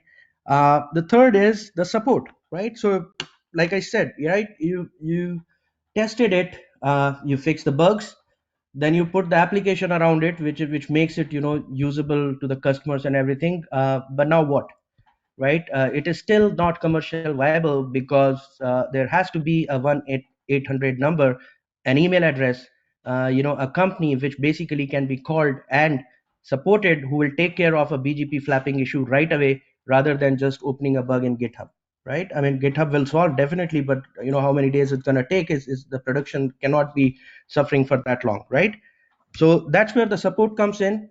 And this is what we are looking, after talking to a lot of customers, this is where we have reached to, is that we start with proof of concept bundles, right? Nobody wants to like a tier 2 or tier 3 customers, they don't want to put their deployment on day one on SONiC, right? So they start with proof of concept.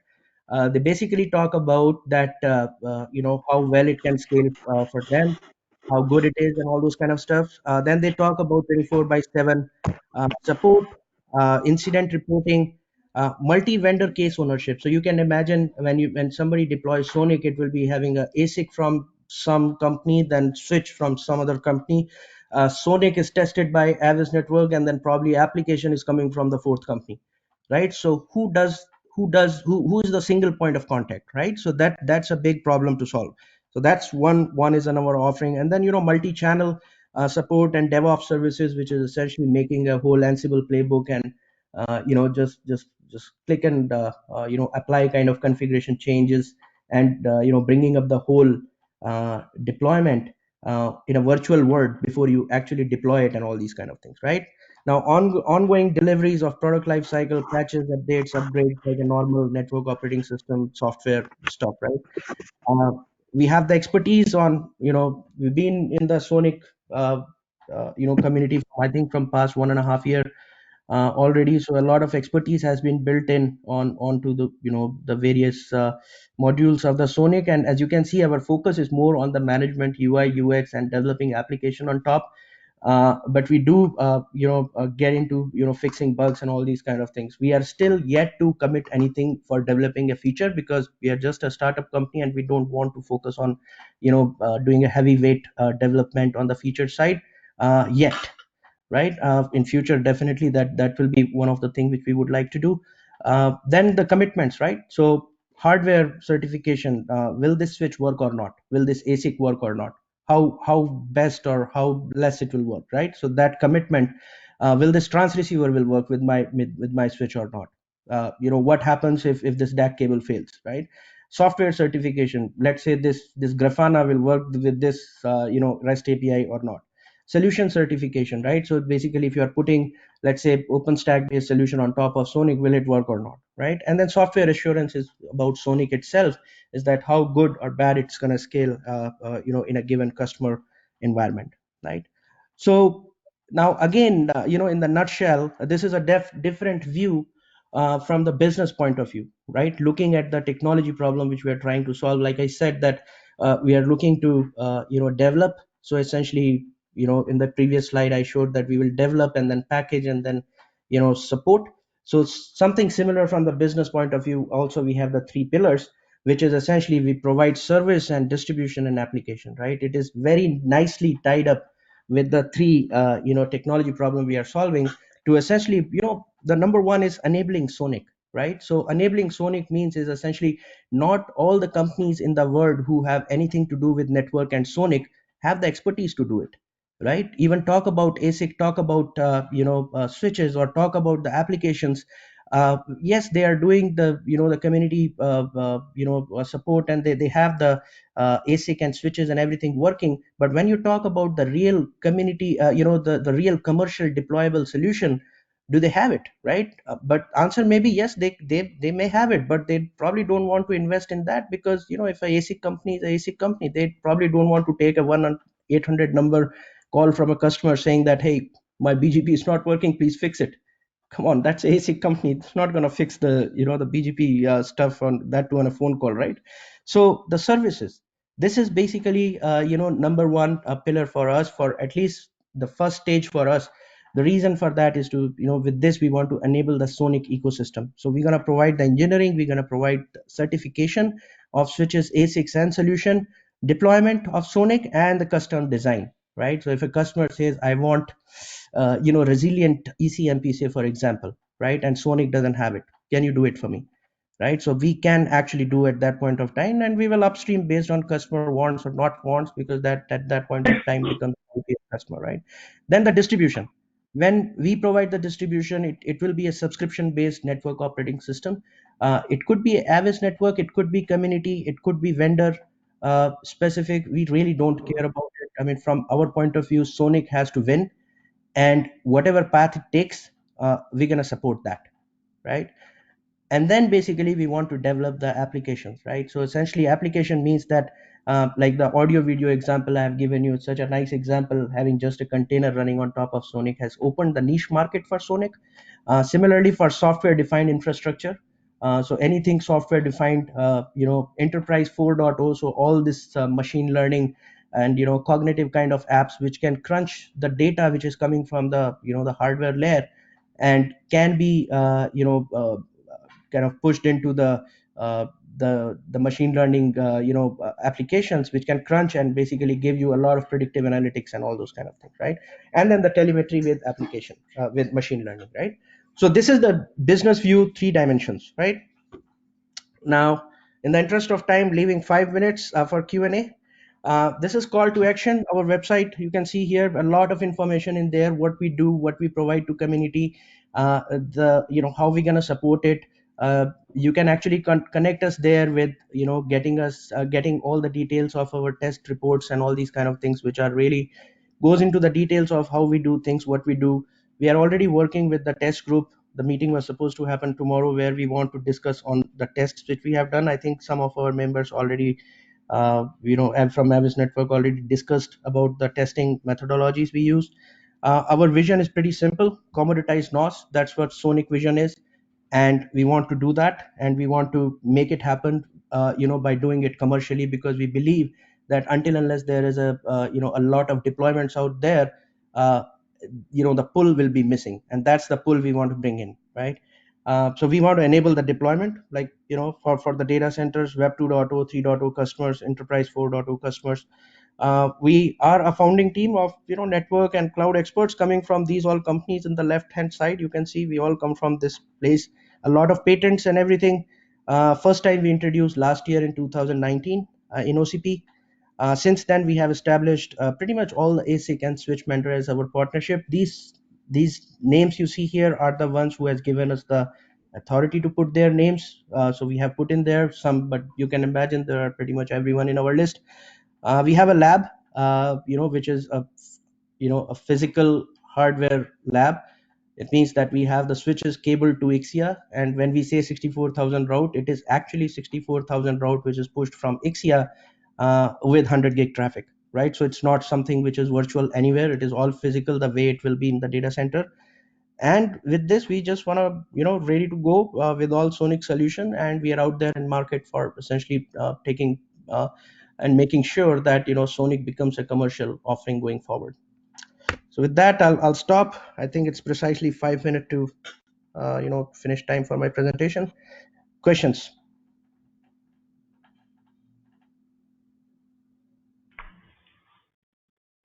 Hey, this is Ben from Broadcom.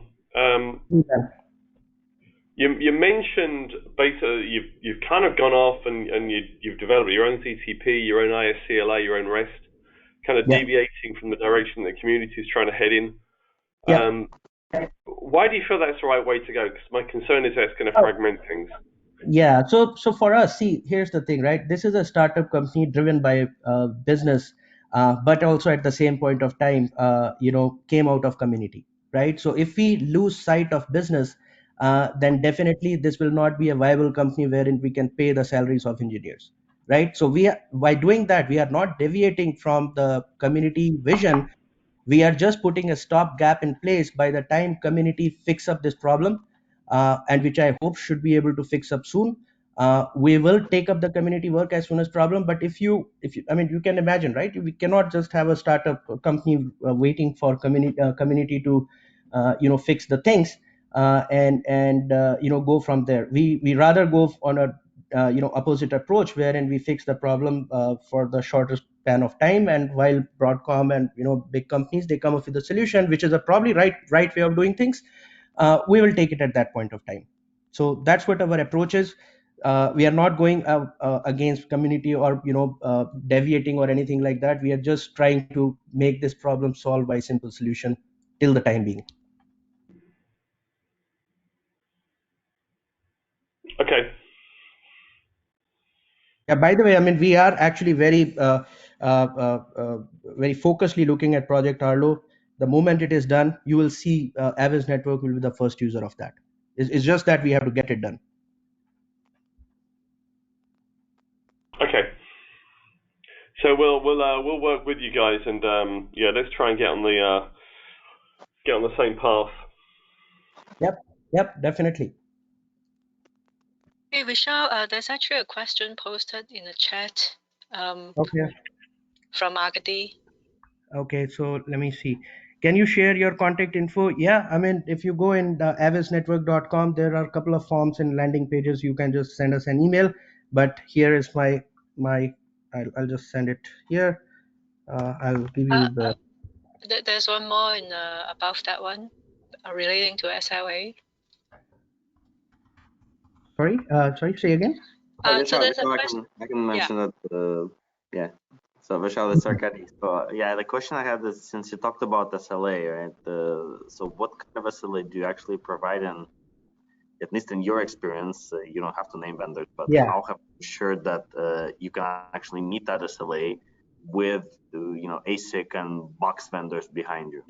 Yeah, so there are always two kind of SLAs, right? One is basically how fast you can reach back to customers and provide a workaround and fix the the broken problem by the workaround and all. That is in our control, and that we do as a typical SLA, which starts from anywhere minutes to hours and days, right?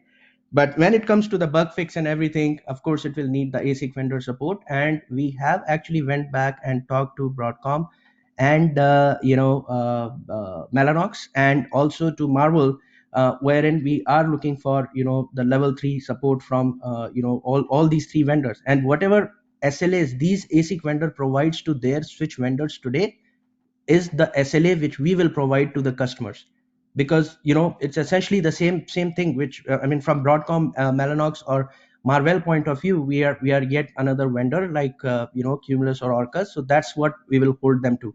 Now, what are those SLAs? That I can give you more details.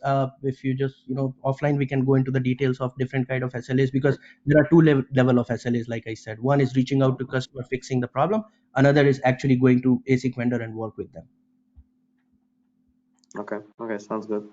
And maybe another question on a kind of any given day on your distribution of SONiC from foundational SONiC features, how far behind you typically are? Yeah, so our whole mission is to just be at least 6 to 8 months. We will be 6 to 8 months behind, because when a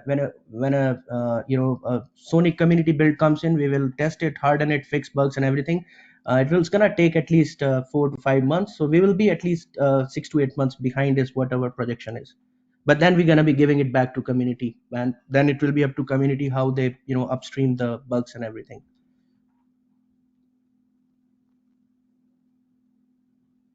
Okay, with time limit, that's the last question to this.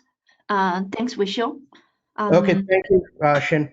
Yeah, I'm gonna let's stop. come to Keysight.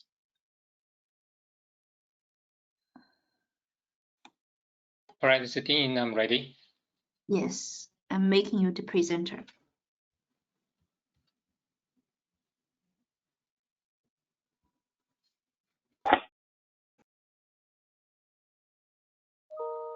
We're able to see your screen? Okay, great. Please go ahead. All right, good afternoon, and thank you for staying to the last session of the day. And I'm very happy to virtually meet everyone here at the working group. I'm Dean. I work for Keysight Product Management. Can everybody hear me okay? Yep. Yes. Okay. Yeah, and this presentation is co-authored by Kamo and myself. And Kamo is our principal QA engineer at Keysight. Today, we're going to talk about how Keysight can contribute to the SONiC community. As a test measurement company, our contribution will be focused on the testing side. So today, we will show a snapshot of our test results. And I know we have to admit we are not the expert in entirely SONiC configuration and feature set. So we have just started, but we do, based on our past test and measurement experience, we identify 3 areas which we think we can complement existing SONiC test bed and configurations. So today we will show a snapshot of our test results, and this is an ongoing effort. We will have much more comprehensive test results and test methodology published through the test working group in the upcoming future. There's some background chatting. Someone, if people are not talking, can you please mute? Caller 80, can you please mute? Thank you. That would be good. Yeah, like I said, as a test measurement company, we want to enabling the community to easier to test, easier to consume, and easier to share. Right? I think this is pretty much the theme of the OCP community. Hey, Dean, 1 second, please. Caller 80, if anyone can hear me. Caller 80, can you please mute? Yeah, I can still hear the background noise. Yeah. So if anyone has rights to the meeting, can you please mute the caller 80? All right, let's continue. So our contribution from our perspective is going to be focused on the test cases and test methodology. And we will go even further with the automations. So this will have to be done with cooperations with the rest of the community. And we identified 3 areas we could complement the existing test bed. This is going to be in the forwarding performance and resiliency, control plan, conformance and performance qualification tests. And lastly, the buffer management and congestion avoidance, RDMA, PFC, ECN, QoS testing. I think this is a very important category. So in addition to the test on the product side, as a community are quite familiar with Keysight, Ixia test solutions. Traditionally, we are a very monolithic test system, and it's not ideal for a DevOps environment, especially for the cloud scale data center testing and deployment. So we have recently made a significant change in terms of our design and a new generation of test solutions. I think we have pretty much adopted the theme of this open community to be open, modular, and disaggregated. So we have leveraged the off-the-shelf merchant silicon with the greatest programmability, with the best of the merchant silicon and the best of the traditional Ixia test intellectual property. So combining the best of both, we were able to put together a very highly scalable, very cost-effective, and DevOps-friendly test system. And this is going to be a 1RU 32 port by 100 gig test system. So today, most of the test result I'm showing today is generated by this new test architecture.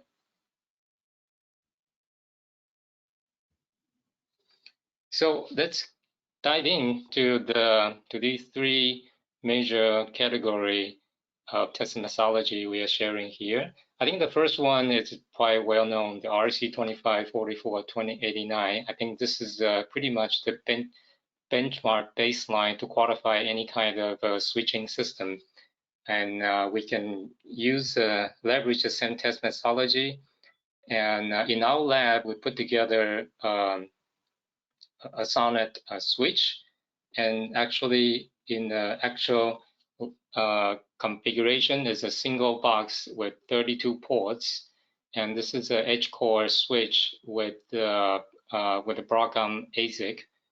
And no surprise here, I think we run through 2544 and 2889 full mesh, and we quantify the maximum latency, minimum latency, and the average throughput with no drop, with no drop packets, with no packet loss. So the result is pretty much as we have expected.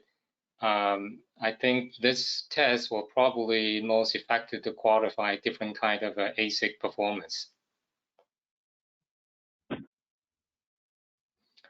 And the next category of test, this will more involve with the performance of control plane and data plane. Right? In this test, we are the objective is to validate the size of the BGP routing table and measure how quickly the system under test or device under test can quickly install BGP routes and effectively configure FIF forward information base, and then we can measure how packet is correctly delivered to the destination subnet, right? So this test could be configured in the picture on the upper right here. Testing is in a network configuration, or you can test as a single device. So in this report here, we use the same SONiC switch and using our test system, and we emulate multiple ECMP links and establish multiple BGP peering. And we inject route to the DUT, and we send traffic to validate these routes.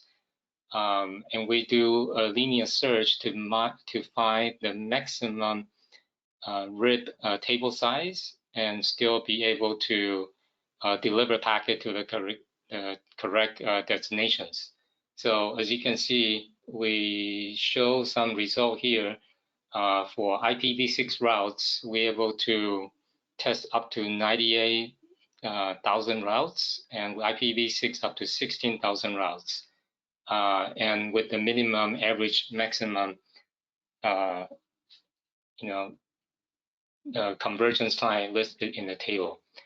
And the tests, let me just maybe dive a little bit deeper how we actually do this measurement.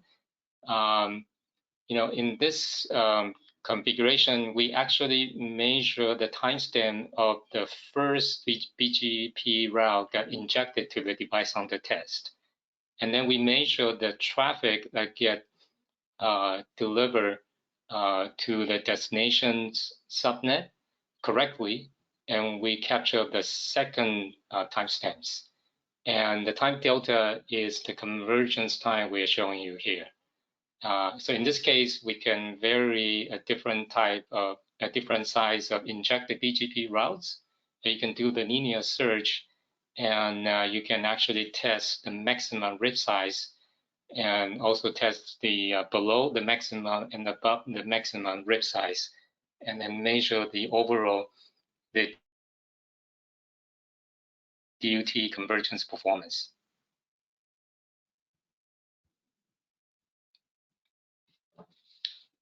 And the next test is to measure the ECMP convergence and performance, right? So we are measuring, in this case, we are forming ECMP with multiple BGP peering with the device under test. And the objective is measuring how quickly the traffic flow can reconverge across ECMP after failure.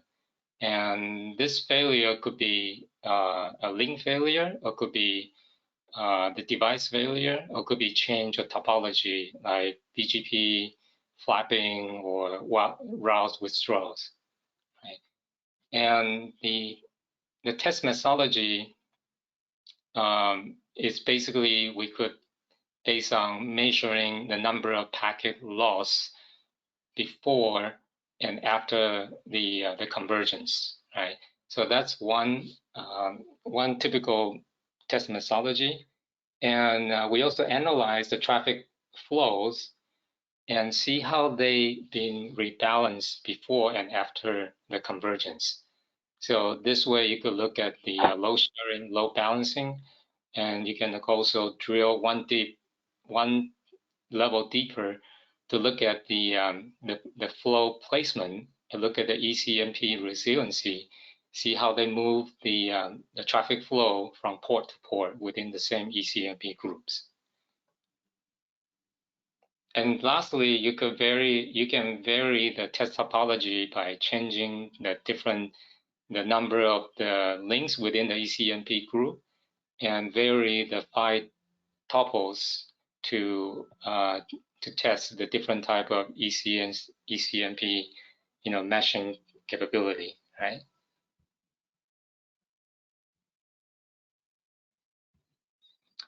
So I'm going to show a couple of test results.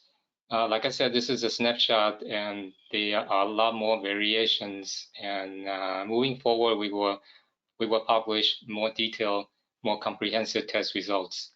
In this case, this is just emulating a remote link failure.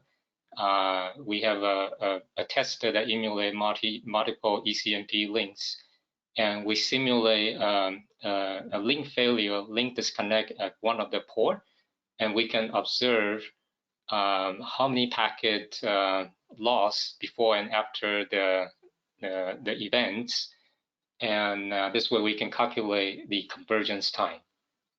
And this could be tested with different with IPv4 and IPv6 routes, and different size of the routes. And you could, like I mentioned earlier, you could also change the 5 tuples, and you could change the ECMP groups.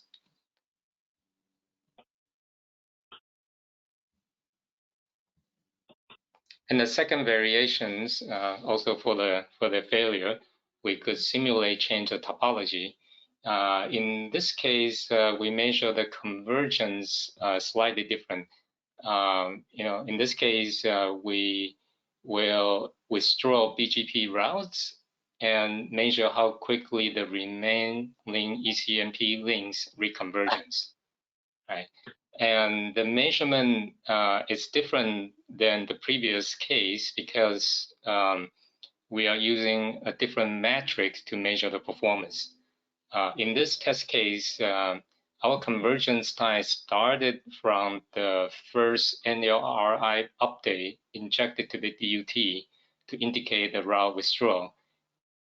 And we measure the remaining ECMP links and see how quickly the remaining links rebalance the traffic flow.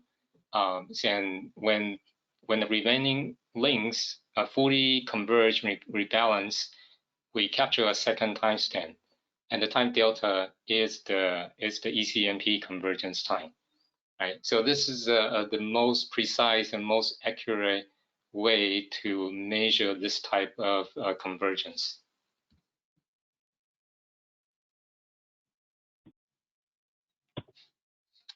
And the one area we could contribute and help the community is on the protocol conformance and interoperability.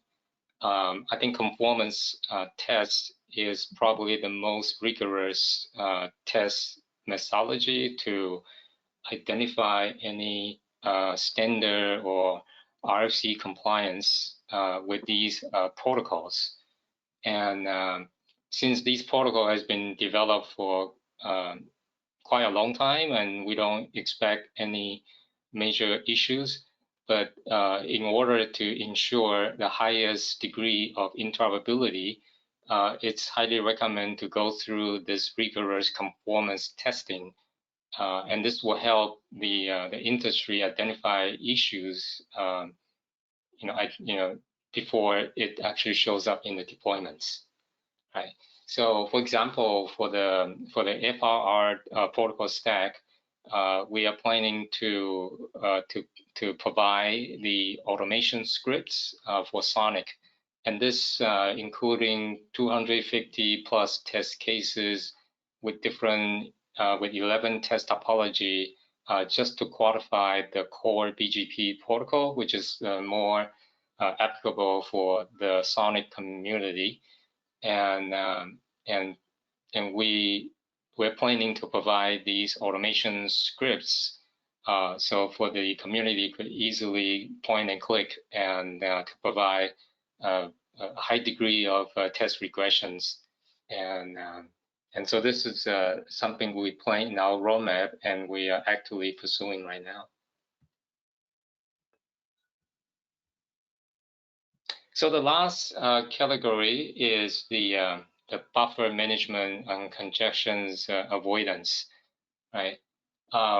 So the objective of this test is to figure out how the buffer management work in terms of dealing with lossless Ethernet or providing good RDMA services, or how to deal with the in-cast microburst, right? So there are various application and scenario that could impact data center switches, right? So the test methodology is to use a test system or test bed to simulate a long-lived TCP or LFN flows to oversubscribe one particular egress port or sets of the egress port. And in this case, we can emulate many to one topology, as you see on the picture on the right-hand side. At the same time, we could use the system to simulate in-cast microburst traffic with a fixed amount of packet or a specific transmit durations. And these are the back-to-back packet with full line rate and a very, very short duration controllable by test system.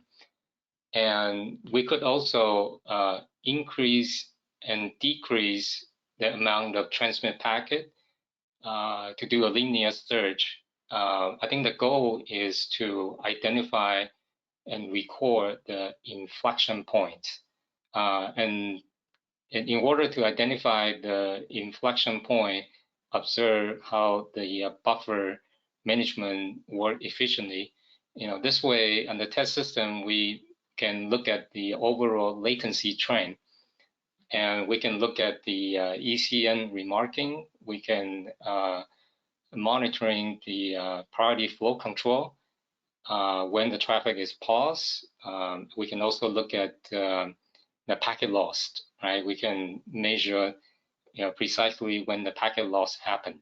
So by observing all these different behavior out of the device on the test, we can precisely identify the inflection point, and we could increase the amount of bursts, amount of oversubscribed bandwidth into the DUT, and measure these inflection points.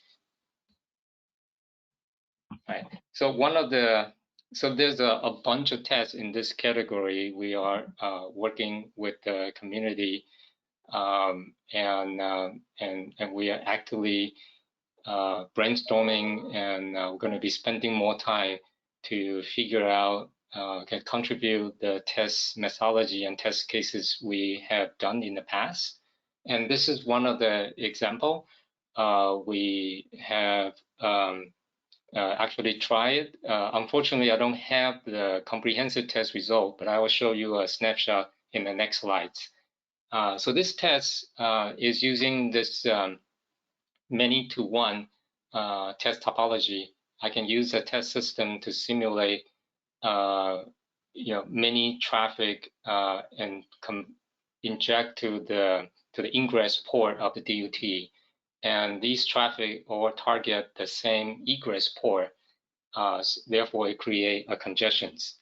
So in the high level, we could create these congestions, and we could mark the ECM bits, and we can emulate the we can set the traffic content looks like a TCP packets. In this case, we can indicate make the DUT look at this traffic as ECN capable traffics, and we could use the test methodology to increase the amount of bursts over the buffer threshold, whatever the threshold said for ECN remarking or packet dropping with different type of probability.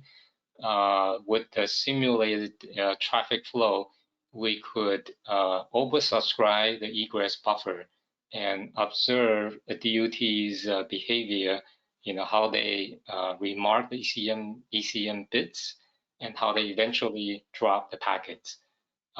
So this is the few test steps we have tried and exercised against the SONiC switch. And I haven't got the all the detailed report yet. We're still in the process doing that. But just kind of give you a snapshot. We have run through a few iterations manually. I can, in this case, in this test topology, you can see is one one traffic flow with ECN bits marked disable, and the second traffic flow with the ECN marked enable. So the SONiC switch was able to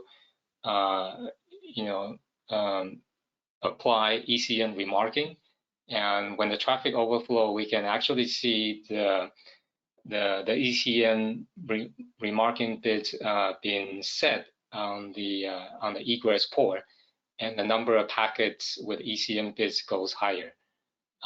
So we can use this test configuration to try and modify the traffic burst and the traffic overload, and we could test the threshold of the buffer management and see how efficiently, how accurately it is doing the ECN remarking and the packet dropping.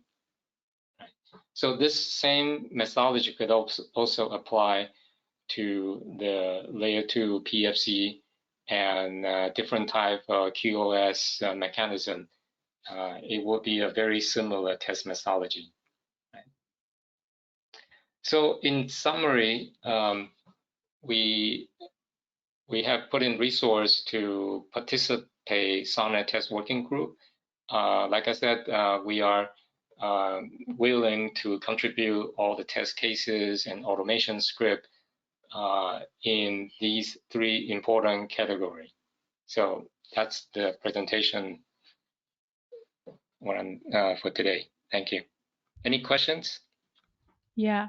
Hi, Dean. This is Sunanda. What kind of hardware did you use in your testing, and what all do you plan to include in the future?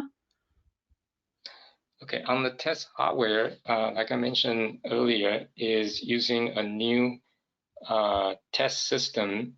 We have actually will be announcing on Wednesday as a UHD 32-port 100 gig test system.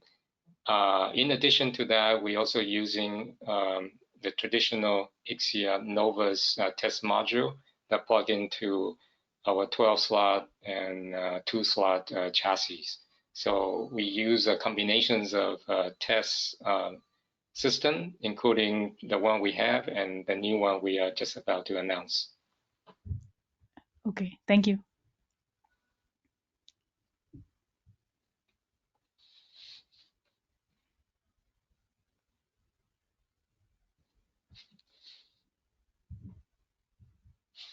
All right, I guess I'm doing well on time. 3 more minutes left. Are these test scripts that are going to be contributed, are they going to be HLT API based or direct Ixia calls? Well, I think this is the part we are going to figure out. What will be the well, ideally we want to contribute on the test cases and test methodologies, right? And so you could implement these test cases in any kind of a test hardware or using the existing SONiC test bed. And there may be some test cases, for example, testing buffer management, congestion avoidance, priority flow control. It might require a very specific capability in the test hardware. In that case, we could propose and complement with a specific test hardware that can deliver this kind of capability, right? So that will be additional test configurations. Like we like to work with the community and see how we can move forward with that. But yeah, in all the test cases automation we are doing in our own test lab, a test bed, we will contribute to anybody who needs it. Right? That's pretty much what we are planning to do here.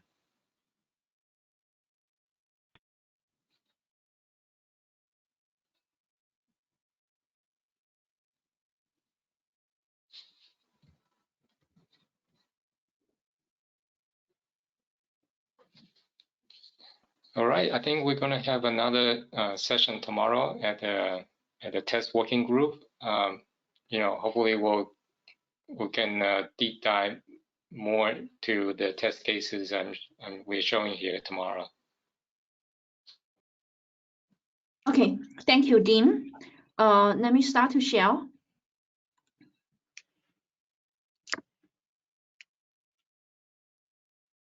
Thanks everyone for your time. So for tomorrow, we have 2 sessions again in parallel. Test subgroup, which has this agenda. This is a meeting bridge. It has been posted on the Eventbrite. This information has been updated. Second session in parallel is the SAI subgroup. These are the agenda, and the bridge is a different bridge. So if you are interested to, please make sure you join on time. With that, actually, I'm going to thank everyone to join this virtual meeting. This is our first time to go fully virtual. I hope it's you find it productive. And I thank you, these organizers and presenters, to put effort to put up a great presentation and workshop together. Also, I would like to share that to everyone that there is concern of coronavirus global wide. We wish everyone to travel very safe and stay safe. If you, your company, your country need help, this could be one channel that we are not only in a community, but we are also friends and families. So that if you need any any type of help, this could be a channel you reach out to. But with that, again, thanks everyone for your time. This one will be published on OCP Wiki. We will send out the link. Okay, thanks everyone. Bye for today. Thank you. Thank you, Shen. Thanks. Thanks. Bye. Bye-bye. Thank you very much.